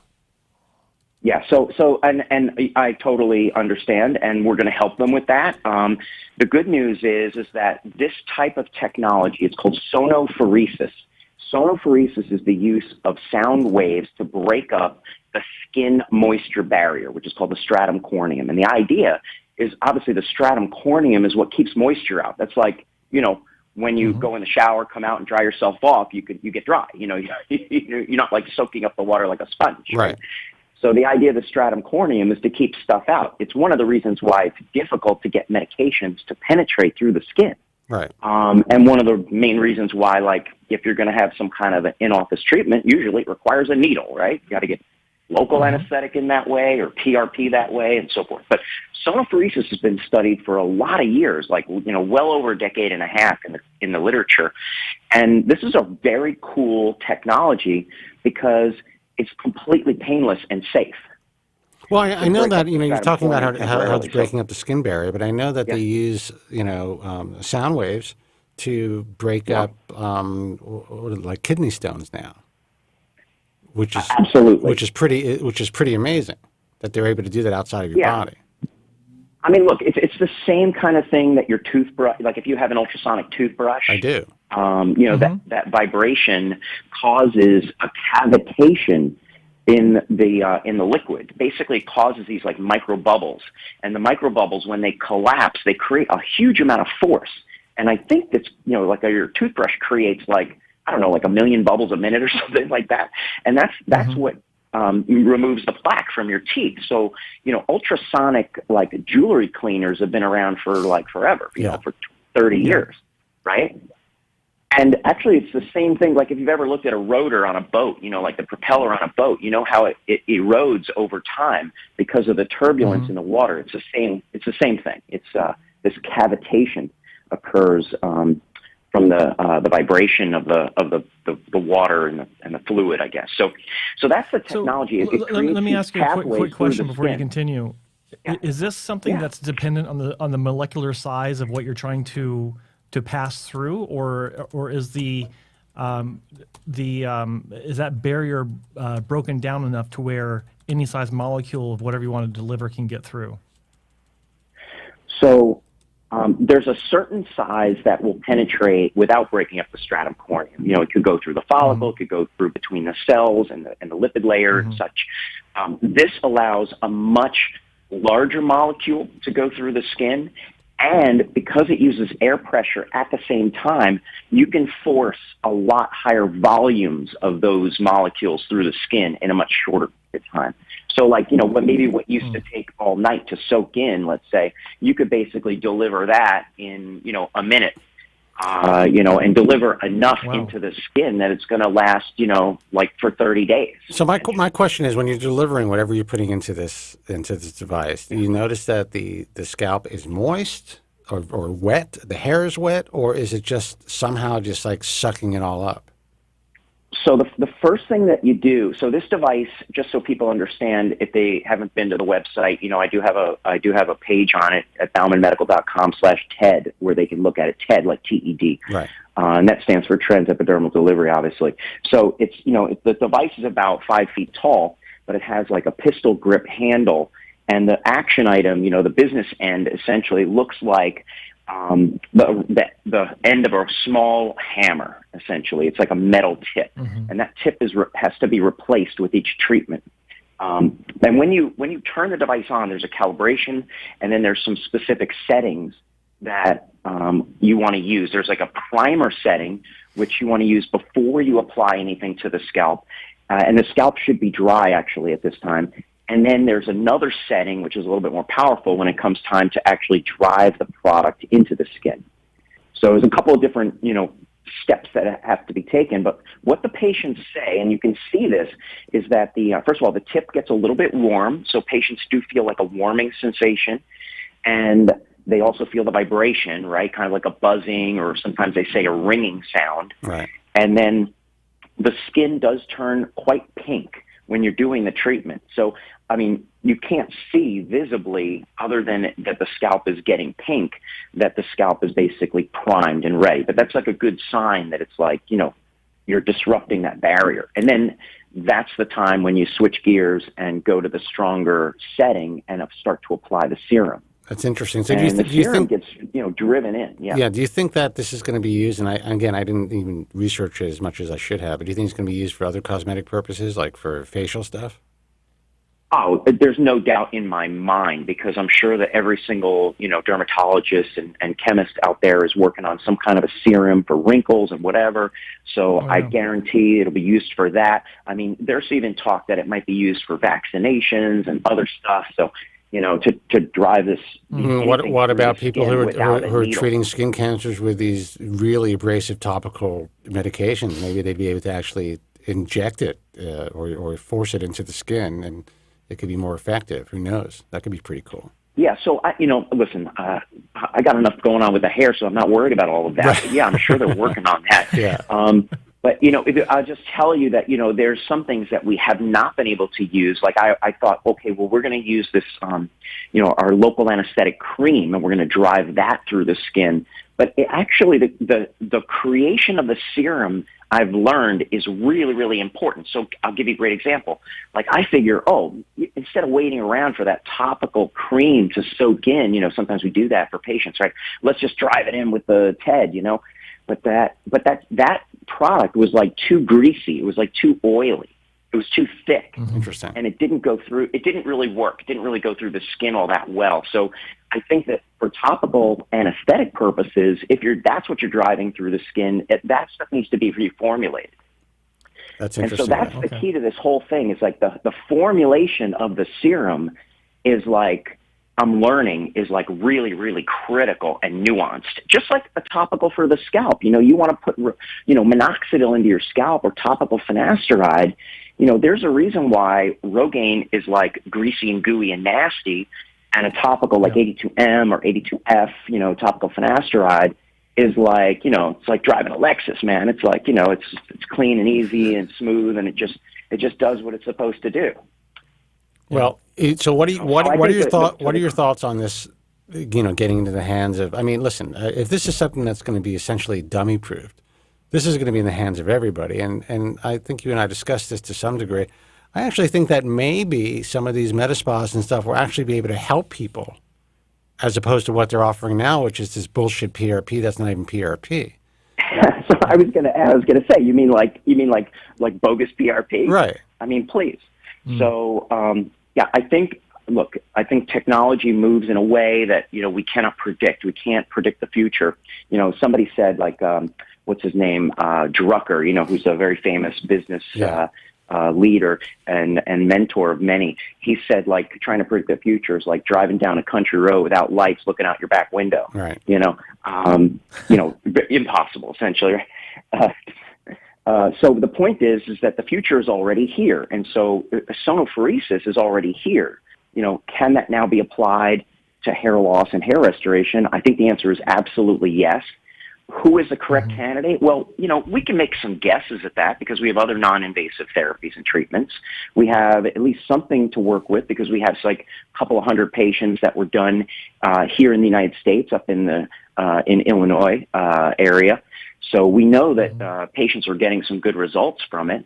But we're going to put it through its paces. I mean, we're doing a lot of serious hair density tracking because, a lot of folks don't do that. We got the AI-powered microscope, the Canfield Hair Metrics. We've got the hair check device. Of course, we've used that for over 15 years and, 60,000 measurements, 70,000 measurements, and a lot of other cool technology to really track exactly what's going on. Well, I will tell you what's different about your practice is that, I mean, you basically, well, first of all, you built like a hair hospital, but you are not afraid to invest in something that you think is going to really, benefit your patients and ultimately kind of move the needle. A lot of guys don't want to do that. Yeah, well, look, I'm me for 25 years. I'm an early adopter. I mean, I got like a lot of stuff in the closet that didn't work, right? Yeah. I mean, I told you could open up like a hair loss product museum, a hair loss device museum, man. Yeah, I do. And, look, some of it has my own name on it, right? The Bauman Mindex is not something that we use anymore, right, but, that's in the, luckily it's doesn't take up much room in the closet. Right. It's a small little item. But yeah, so, I mean, look, like I said, I was encouraged by the initial science. I did my due diligence on sonophoresis. It's the real deal. And, the patients who said they were having some results, so, we talked to them. We found out what was going on. We saw the hair density data, and we said, look, this is interesting. We want to try it, and we'll figure it out. If it doesn't work as well as they said, we're going to know, like, really quick, right? But so far, the patients are really liking the treatment. And initially, one of the first symptoms that gets knocked out is shedding. So why do you think that is? How do you think you can kind of redirect the growth cycle or kind of stop that, that telogen? I have no idea how it's working, but the patients, I mean, look, they say that there's some of the peptides and components in the serum help anchor the hair shaft. Maybe there's something physiologic that's going on that's stimulating the erector pili muscle to hold on to the hairs a little bit. What about tighter. just the sonic waves themselves? What about just those wavelengths? Well, Well, it's so interesting that you said that, because when I was at the Cell Surgical Network meeting presenting on hair loss and regenerative medicine, we were talking a little bit about TED, but my slide right before that was the use of sound waves by themselves to stimulate and to change hair follicle cycling. So it's possible that just the ultrasonic wave exposure, that mechanical stimulation, could actually do something. I mean, there's some interesting data in the literature, in peer-reviewed clinical data. I don't think it was on humans. I think it was on mice, but they showed that it changed that these sound waves change the growth cycles. Yeah, but I mean, and again, you know, I don't know, but why would within the first few weeks would they say their shedding decreased? You know, yeah, maybe. And then I don't know. There could be some sort of a switch. I just have the device. Listen, if ultrasonic waves can break up, you know, kidney stones and really affect stuff that are deep in your body, they have to be doing something. Well, absolutely. It's a signal, right? And Right. so in regenerative medicine, what we learn is that there's cells and signals and scaffolds, and the use of these different types of items, when you push them together, that's what makes cellular networks really, do their business, really, modulate. So if you have a signal, whether it's, heat or temperature or light or sound, I mean, think about it. Light waves are doing something specific to the mitochondria when we deal with low-level laser light therapy, and maybe sound waves have some kind of effect on the follicle. But I think the serum has a lot to do with it, because the serum has got some really juicy stuff in it. It's really, really good. Well, here's the thing. I don't want to get our listeners and people who are going to be watching this on demand overexcited about anything, but I do like the idea that there's something new in the arsenal that may actually benefit people.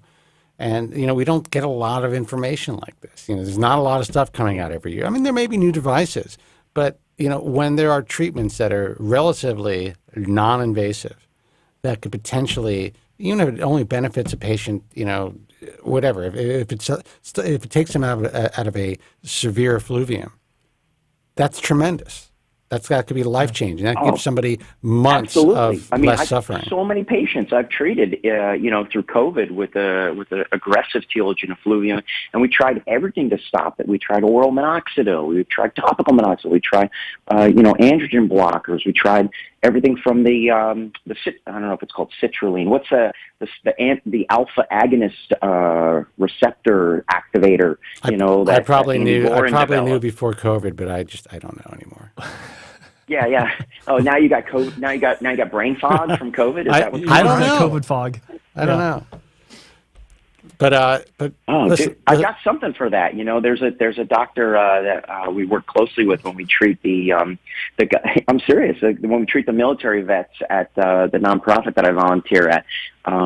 There's a physician there that helps the guys with traumatic brain injury, and his anti-inflammatory nutraceuticals are just amazing for long COVID. It brought some guys' sense of smell back. So you're telling me the 2-to-1 THC CBD is not working? Is that what you're using?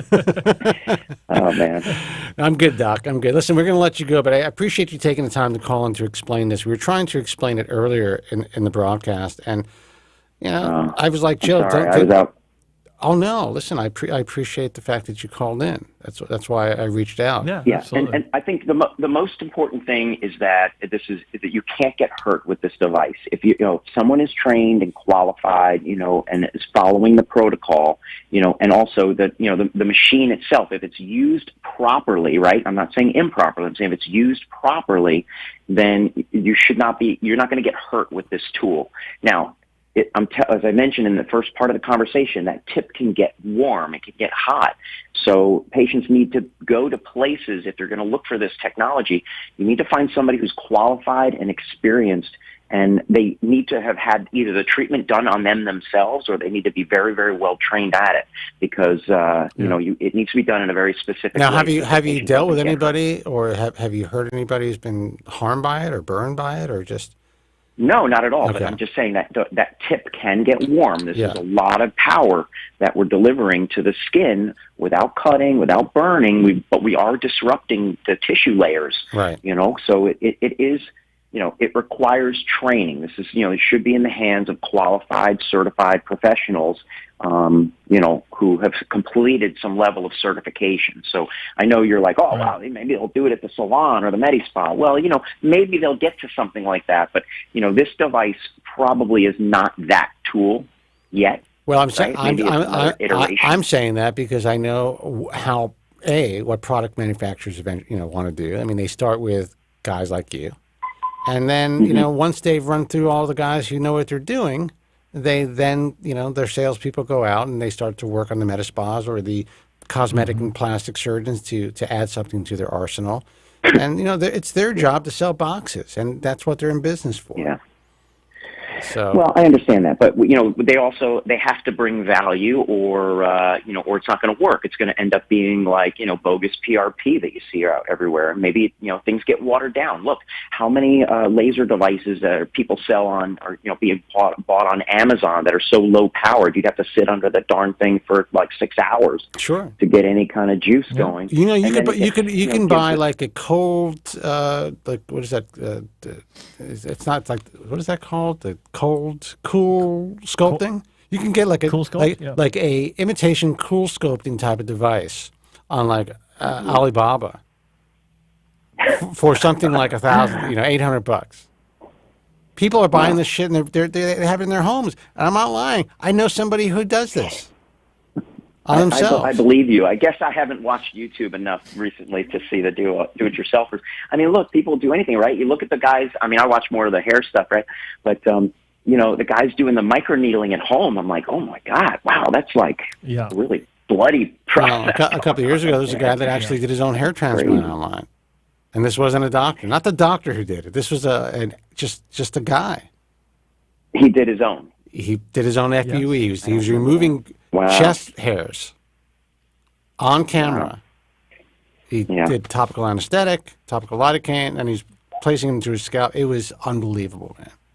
And he made videos, different videos where he's documenting his research to find different punches, to find an aesthetic.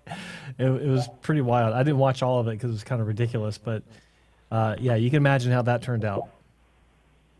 So that's interesting. I mean, that's truly like the ultimate biohack, really, now that I'm thinking about it.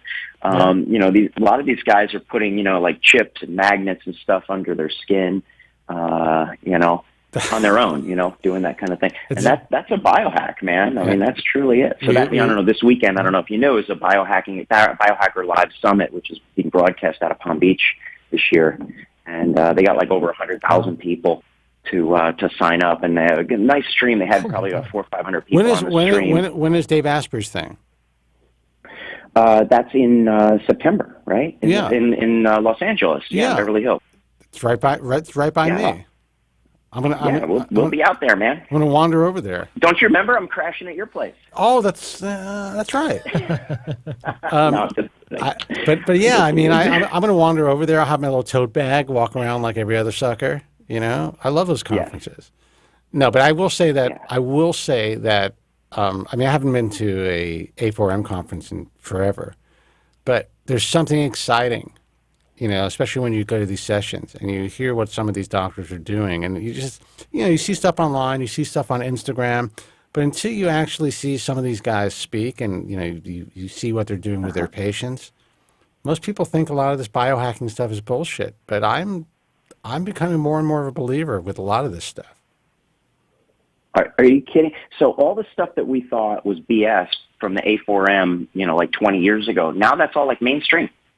Yeah, I mean, all the longevity stuff, all these longevity hacks. I mean, it's just everybody's doing. Look, I was giving shit. I was giving people shit, including you, about lasers 20 years ago, and I've changed my mind. So yeah, I made a video about it. Well, I was wrong. Okay, cool. Dr. Alan Bauman, I really appreciate it. I didn't see one from Dr. Feller though. I didn't see the I was wrong one from Alan. Yeah, I don't. Is he even still around? Is he? I haven't heard about that guy for like a long time. Is he? I don't even think he's practicing. The only time I ever talk about Al, I mean, Alan's a good guy, and we worked together, obviously, many years ago on FUE techniques and things like that, and he put out his own instruments and so forth. So we did a lot of collaboration. But, the only time I ever talk about him is on the show, because that was just such an epic battle. That was. Actually, you know what? I do have to find out where that is, because that link is down. So I'm going to check and see if I can resurface that, because I think that would be interesting. That's like an interesting piece of history. And that was an epic battle between you guys on the air. I got to find it. Oh, back in my early days, right? Not quite as good. Well, actually, it was probably better. But the battle that Bill Rasmussen said it never happened. When Bill Rasmussen came on the program, called the show, and Ray Woods was here in Los Angeles, and I had him in the studio in Westwood One, and Bill called in to challenge Ray, and Ray went off. That was awesome. And Bill ended up laughing during the call. But it was really interesting. And then I think a few weeks later, Bill came out with a paper on FUE. I'm not sure if that's the exact timeline, but, very interesting times. Well, sometimes, you never know what motivates you sometimes, Absolutely. Well, listen, Dr. B, always appreciate really the call. Guys, you can check out Dr. Alan Bauman at baumanmedical.com, and you can read more about the TED device. I think it's interesting. I know that there's going to be a lot of doctors. I think I told you, Dr. Bauman, that one of your colleagues called me to ask about it, and they are like pretty close to getting one, and that's kind of why I wanted to speak about it as well. So we'll see. So, look, I would encourage everybody to get one. I mean, why not? It's great. But if any of my colleagues have questions about how to use it and how to get better results than the training program, you can call me on that too. I'm happy to share, the techniques and the technology and our protocols and such that we think are working. So, all right. It's great stuff, and we'll keep you posted, and maybe we'll get some of the patients over on the show and with their photos and such, and they can tell you what it's like to have the procedure. Well, actually, I'd like to see that. Next time, actually tomorrow I'm demoing it live at the Biohacker Live Summit. So I don't know if anybody's signed up for that. You can go right to biohackerlive, summit.com. And sign up. You can see me tomorrow at 1 p.m. Eastern time. We're going to be demoing it live on the air. Nice. So, but maybe we could do that for your show if you'd like. We can demo a quick, bit of business doing the treatment. We can, but what I like to do is I like to actually see a patient and then demo it. I want to see someone who comes back and says, you know what, this shit worked for me. Well, I'm actually going to have the device at the biohacking conference in Los Angeles. And so anyone who wants to come over for a treatment, it may not necessarily be a full session, but if they want to try it, we'll probably have something worked out where if you attend the conference, you can get a treatment. And, if you happen to come by with your little tote bag, stop by the booth and you're not touching my head, but I'll look at the device. Not that I wouldn't trust you. You don't want to be a demo patient? If I decided to have surgery, there's a good chance that would be internet history. You're in the running, and history. You I should go over there. Doc, have a camera ready. I couldn't tell anybody who I allowed to treat me in anything. That's unfair. But listen, maybe Doc, put on a mask and a helmet so no one knows who you are. Look, I'll tell you, with Carl Specs, he'll do anything. So. All right, Doc, listen. I mean, you guys are like the yin and the yang on that, I guess. So I understand that. Well, listen, I always appreciate your time, and thank you so much for calling in, and we'll talk soon. Absolutely. Oh, yeah, my pleasure. And one last thing. I think the relationship between the COVID hair loss and the ED is the problem with the microcirculation that's triggered by the spike protein, which is dysregulating it. Well, interesting. Well, my hope is that because I don't have that issue, that everything else is going to be fine. All right, Doc. Cool. I'll talk to you later. All right, guys. Take care. Bye-bye. All right. Yeah. Bye. Thanks for calling. That was a good call. Very informative. Informative. Yeah. Now I know. Now you know. I'm still not completely clear because I'm not retaining stuff like I used to for some reason. I don't think it's the COVID. I just think that it's, my the 57? age. Yeah. But it's just the 57. But it makes sense because I know that sound waves can really do a lot. And so it's interesting to me. What I didn't get was he said that the tip. I don't like calling it a tip because it's bigger than a tip. A tip is the point of contact. He said it's flat, and it vibrates for the sonophoresis. But then he said that it can something about forcing it through with air pressure. So where does the air pressure come from? I didn't see anything on the device. But I'm sure it comes from the device. I'm sure it's there. I'm sure it comes from the it's there. device. So, Joe, you want to call it a night? Do we have any other callers right now? See, that's the whole thing. When I say you want to call it a night, that means we have no fucking calls, dude. I know, but I wanted to ask anyway. Just to get someone to call in. Well, if you want to wait, open, guys. You want to do 7 minutes, we can do another 7 minutes, guys. The phone lines are open. 888-659-3727. You just saw, what is it called? The fourth wall? Is that what it is? Yeah. Broke the fourth wall. Yeah. Hold on. I'm just trying to remember what's that? That's great. I'm just texting someone very important. I'm trying to remember what I was trying to make a point about something earlier. I can't remember what the hell it was. Was it about hair transplant surgery? Was it about being a patient? What do you think about that? We'll take this call.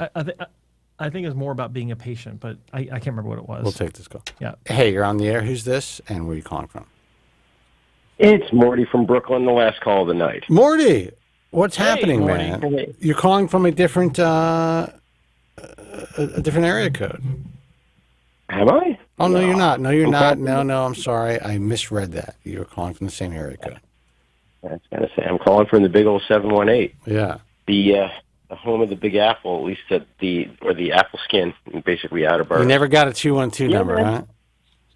Nah. I've always been the 718 boy, Brooklyn boy, born and raised.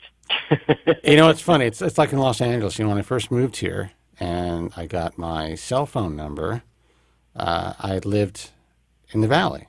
I lived in initially in Woodland Hills, and then we got a place in Calabasas. And my associate producer, my producer at the time, said, "You can't walk around with a 818 area code." It was like there's some sort of like weird like bridge and tunnel vibe to that, I guess. Just like the 718 area code. And I was like, people are just so fucked up, man. But anyway, yeah, I just brought up that memory. Gave me a Morty, little are shit you for feeling that. okay? Because your voice sounds kind of hoarse a little bit, like you've been sick. Are you okay? I've been having a rough week. I did end up getting a bit of the sniffles, probably around Tuesday. Some trouble sleeping. I'm okay though. It's one of those things where it's like, well, I could do a COVID test, but I'm like, I'm not running a fever, and like, I'm like, no, I'm not going to fucking do it, and I'm not breaking out with monkeypox, so I think I'm okay. Why don't you have a home antigen test?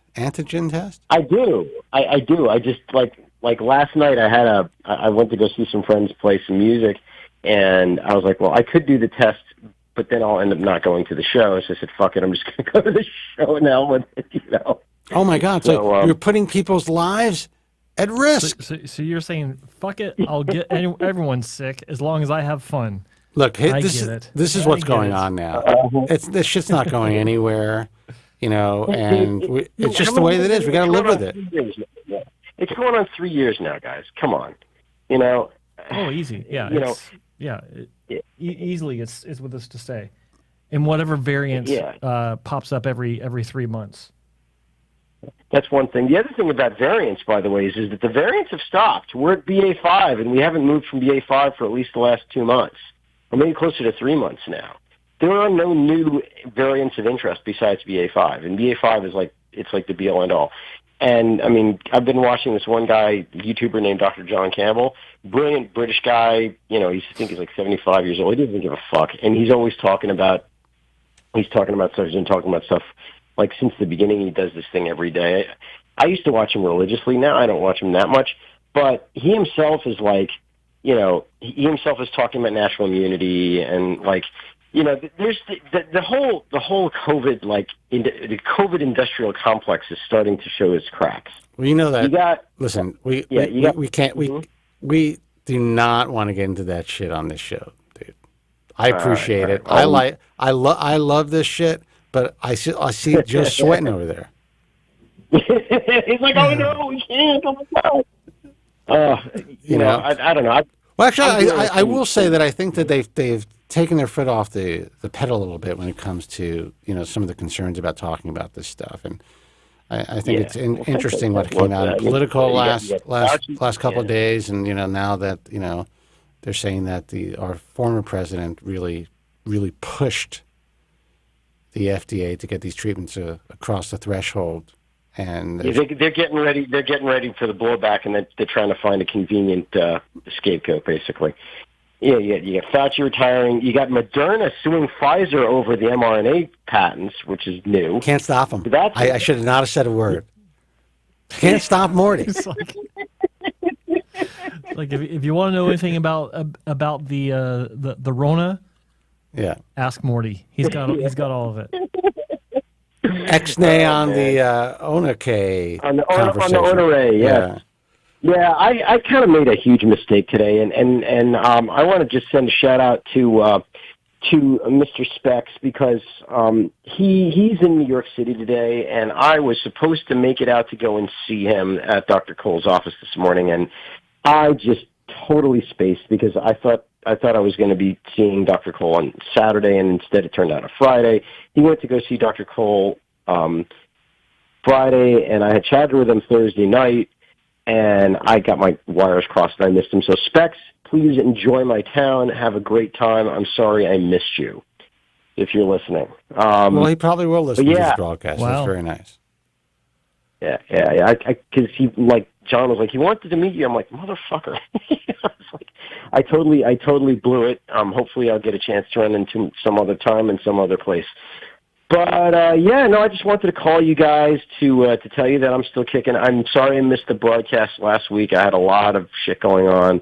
I'm dealing with non-hair-related issues. Yeah, so I didn't get a chance. Speaking of hair, how is your hair? Well, it's interesting. It's there. It's getting some length on it. Now that I think last time I spoke to you guys, I told you that, parts of it are looking thinner than initially, and I think it's just because of the length, but I don't know. One of the things that Dr. Cole had warned me from the beginning of the surgery is that I have fine caliber hair, and because of this, apparent density will not be perhaps as dense as I would have liked, and it isn't to say that it looks unnatural. It doesn't. It's just not as thick as I would like it to look. Well, listen, dude, I'm going to be completely candid with you. We gave you every opportunity not to make this move because of your particular situation. I'm not sorry about it. Believe me, I'm not sorry about it at all. I believe that my looks have improved significantly. That's great. They have. There's no doubt about it. It's just one of those things where you look at it for a long enough time and you start to find fault, and that I think is just part of my personality. Well, I think it's part of anybody. Honestly, most people who have this type of procedure are gonna be the same way. And you're staring at it. You're watching it it's like watching fucking grass grow, literally. And at first you're really excited, and you see the change. You're like, wait, this shit works. And wait a second, I'm really glad I got this done. And then you have it on your head for a while, and it keeps growing, and then all of a sudden you're like, is that a 2-hair graft? Or wait a second, it looks a little bit, wispy, or I see the see-through, I see the exclamation point growing out of my head. That doesn't look quite as natural. Doesn't look quite as natural as I thought that it should. Or thankfully, what I'm dealing with is not a question of naturalness. I think the naturalness is there; it's 100% there. It's just one of those things where you just it's like I was saying. Some people, it has to do with the way their outlook on life. I'm Jewish, so and I'm a New Yorker also. So we're always finding fault with everything. I am too. The coffee's too fucking cold, and the bagel's not quite right, and the pizza's no good, and my stomach's bothering me, and and the fucking latte is not. You know what I'm talking about? I know what you're talking about. I grew up with two Jewish parents, and you know what? I had to get the fuck out. Why do you think I never married a Jewish girl? Yeah, I can't deal with the fucking complaining, man. What? Every guy that I grew up with, every guy that I went to Hebrew school with, is miserable. So, well, the thing about it is that and I'm Jewish and I'm also Latino, so I can say this: is that Jewish women in the bedroom, they're just, I hate to say it, they're just, especially they're just not, they're not as interesting in my opinion. I gotta say that's not. Okay. I really think it depends on the person. I really do. There we go. I gotta disagree with you, Morty. I think that's a really fucked up stereotype that you're perpetuating there, that you're propagating. Good one. Yeah, propagating.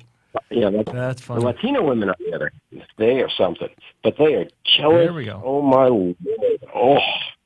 Oh my God. I chose a Latina, and awesome. And there are, everyone, sex, life, and hair loss only on The Bald Truth. with Morty. With Morty. Morty hasn't had sex since 1989. Oh, damn, bro. That's cold, man. Dude, I'm just fucking with you. I just remember how upset you got when the chat room says, what about Jewish me in the bedroom? Oh, he corrects it, Jewish men. Okay. We don't have to be good in bed. Is that the word Jewish as a verb? Is that the Jewish something? Is that what's being said? That's funny. We don't have to be good in bed. We're providers. That's what we do. And David Hunton says, well, things have gone south.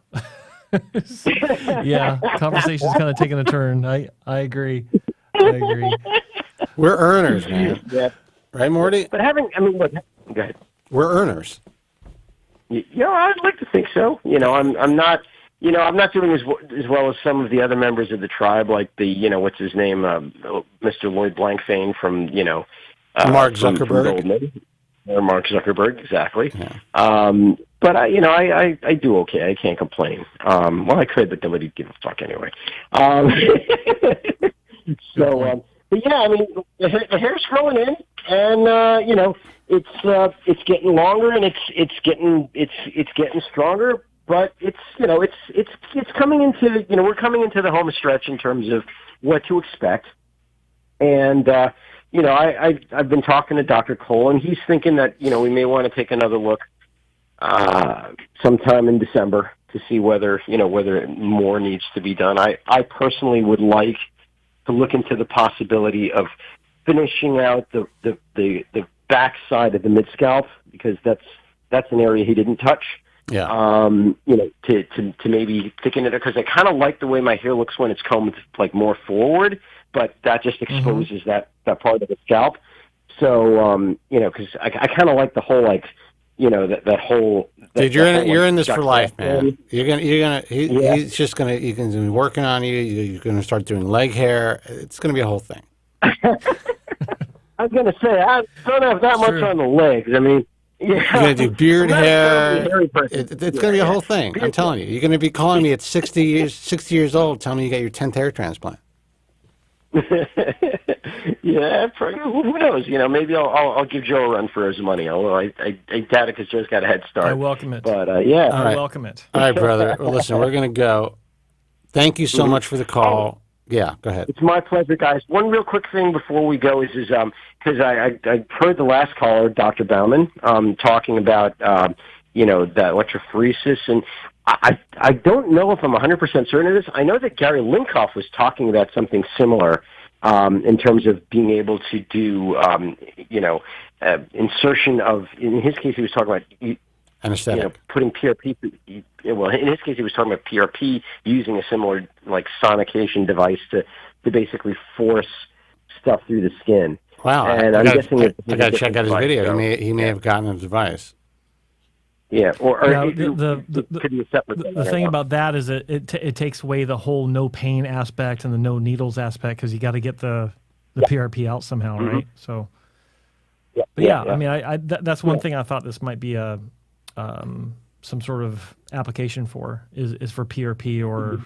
I think it'd be great for mesotherapy, man. You know, treating, just pumping in some finasteride and just going in there every 6 weeks or whatever. Yeah. Yeah. The other thing is I could see would be good is that you wouldn't have to use as much anesthetic. Because I know the anesthetic is necessary, but I can't imagine that it's therapeutic. You know what I mean? Yeah. So it's like, why put anesthetic in your body if you don't need to? That's true. 100%, man. So, all right, listen, Morty, we will talk. Thank you so much for the call. Feel better if you know. Listen, test yourself. Just get tested. Just know what's going on. You got to be around your mother and shit. Oh, well, that's part of my drama. My mom is actually staying with her sister, and now my mom's not talking to me because she thinks that I'm like keeping secrets from her, and she's paranoid and all this other mess. That's my fucking drama right now. You're better off. All right, Morty. No, Jesus. Take it easy. Take it easy. Bye-bye. Good night. Have a good one. See ya. So, Joe, I mean, you kept things going. I don't know what you want to do. We got more calls. Saw you looking at your watch. Yeah, no. Well, just looking at messages coming through. Let's go ahead and do one more. Okay. Joe says we can do one, everybody. You ready? Okay, let's see. Hey, you're on the air. Who's this and where are you calling from? Hi, this is Ryan in New York City. Ryan, what's happening, man? Hey, pleasure to meet you, Spencer and Joe. I appreciate you taking the call. Oh, our pleasure, man. Thanks for the call.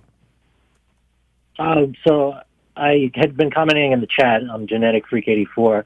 I apologize if you guys already covered this. I joined a little bit late, but I was just wondering if you covered the topic of oral minoxidil. There was an article in the New York Times, and there seems to be a lot of buzz around it. Yeah, it's interesting. I was contacted by one publication, and I chose not to even respond because they're making this out to be like it's something, new and something that's just being prescribed, like it's something new in their arsenal. But doctors in this industry have been prescribing compounded oral minoxidil for over 20 years. What's that guy's name? Pavloginis? The guy from, what is it? The guy from, was he in Vietnam or in Cambodia? Who's that Asian doc? It starts with a P?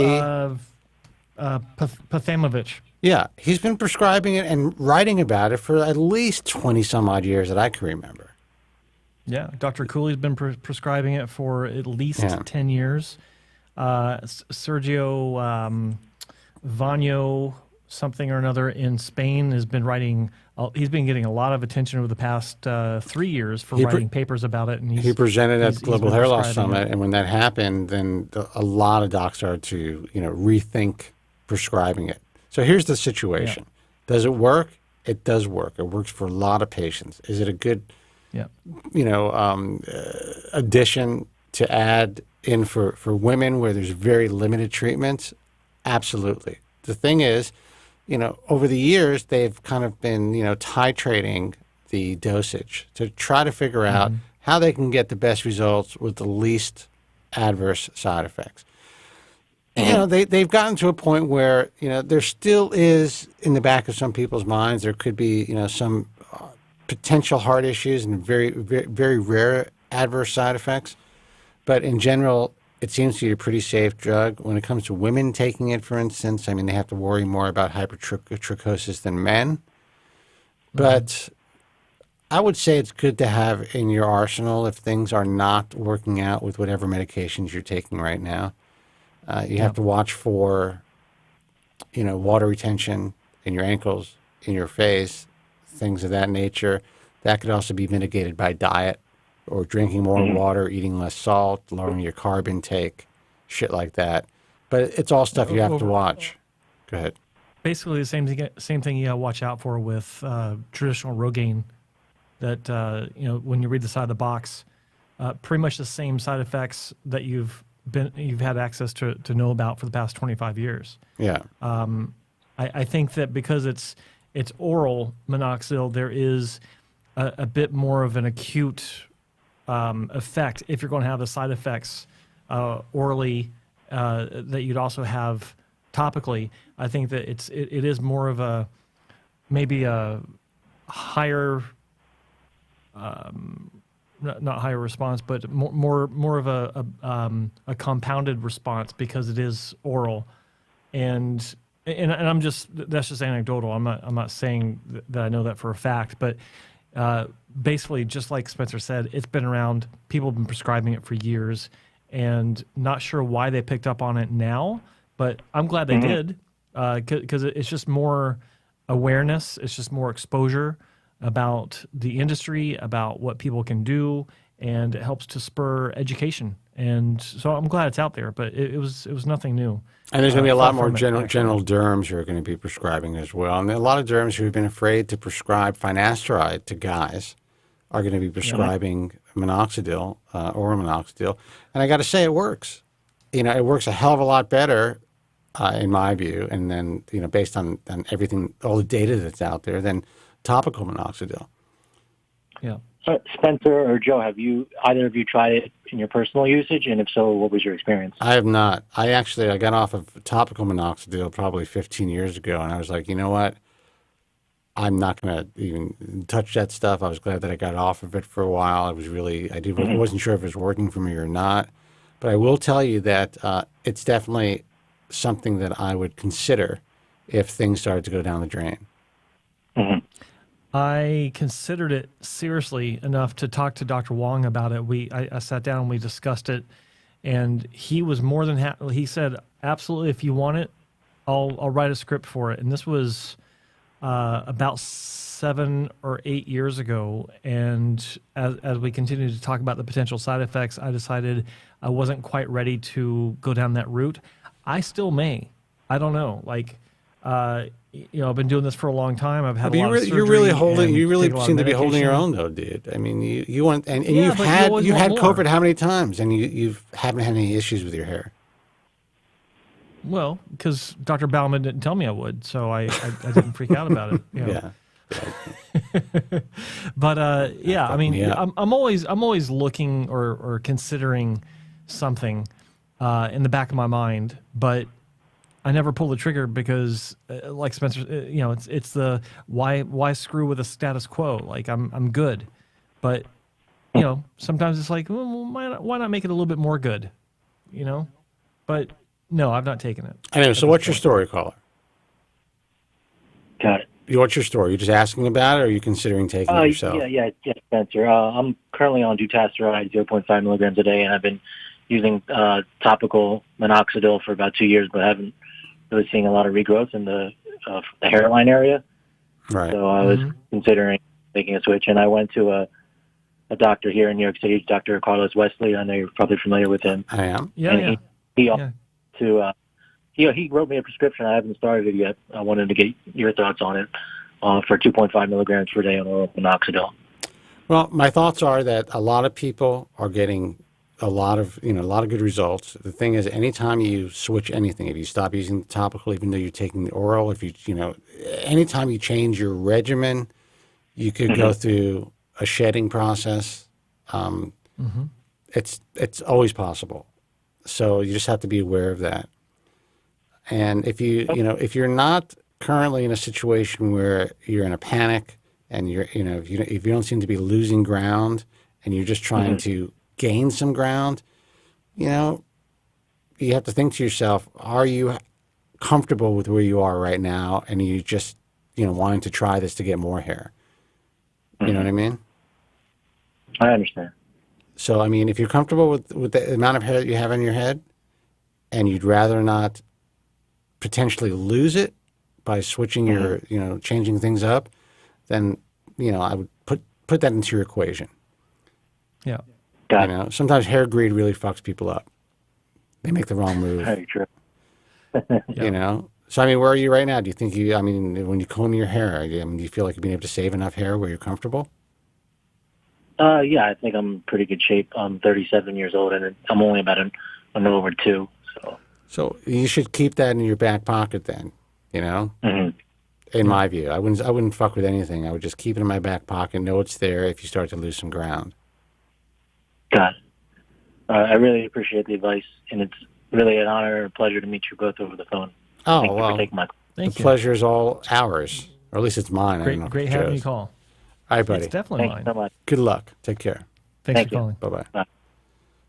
And just for the haters out there, we do not provide medical advice on this broadcast. Just talking about, the information that I have gleaned over the last, and data that I've gleaned over the last 25 years of being in this field.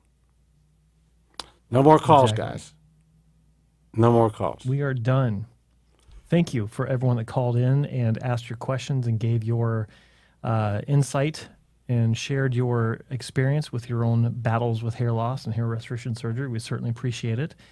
There are no websites to give except for actually none. Because hair loss experiences was in the. I'm sorry, hair loss. They weren't in the chat, but hair loss in the description. What was it? Hair Loss Cure 2020. He was in the chat. Yes, we appreciate his participation as always. Yeah, and he also always has a lot of great information on his website, so you should check that out. Guys, until next time, be strong, God bless, and thank you so much. Sorry. Don't forget to like and subscribe for new episodes every Friday, varying times, obviously, because today we started at 4 p.m. Pacific and 7 p.m. Eastern.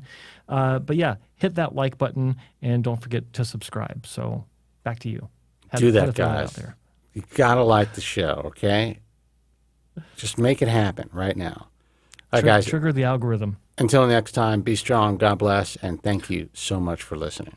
Thank you very much. I'm sorry for any inconvenience you may have been put to prior to the programme, and I'm glad you enjoyed it. And if you could now leave by the exits at the rear, that'd be splendid. Thank you. Good night.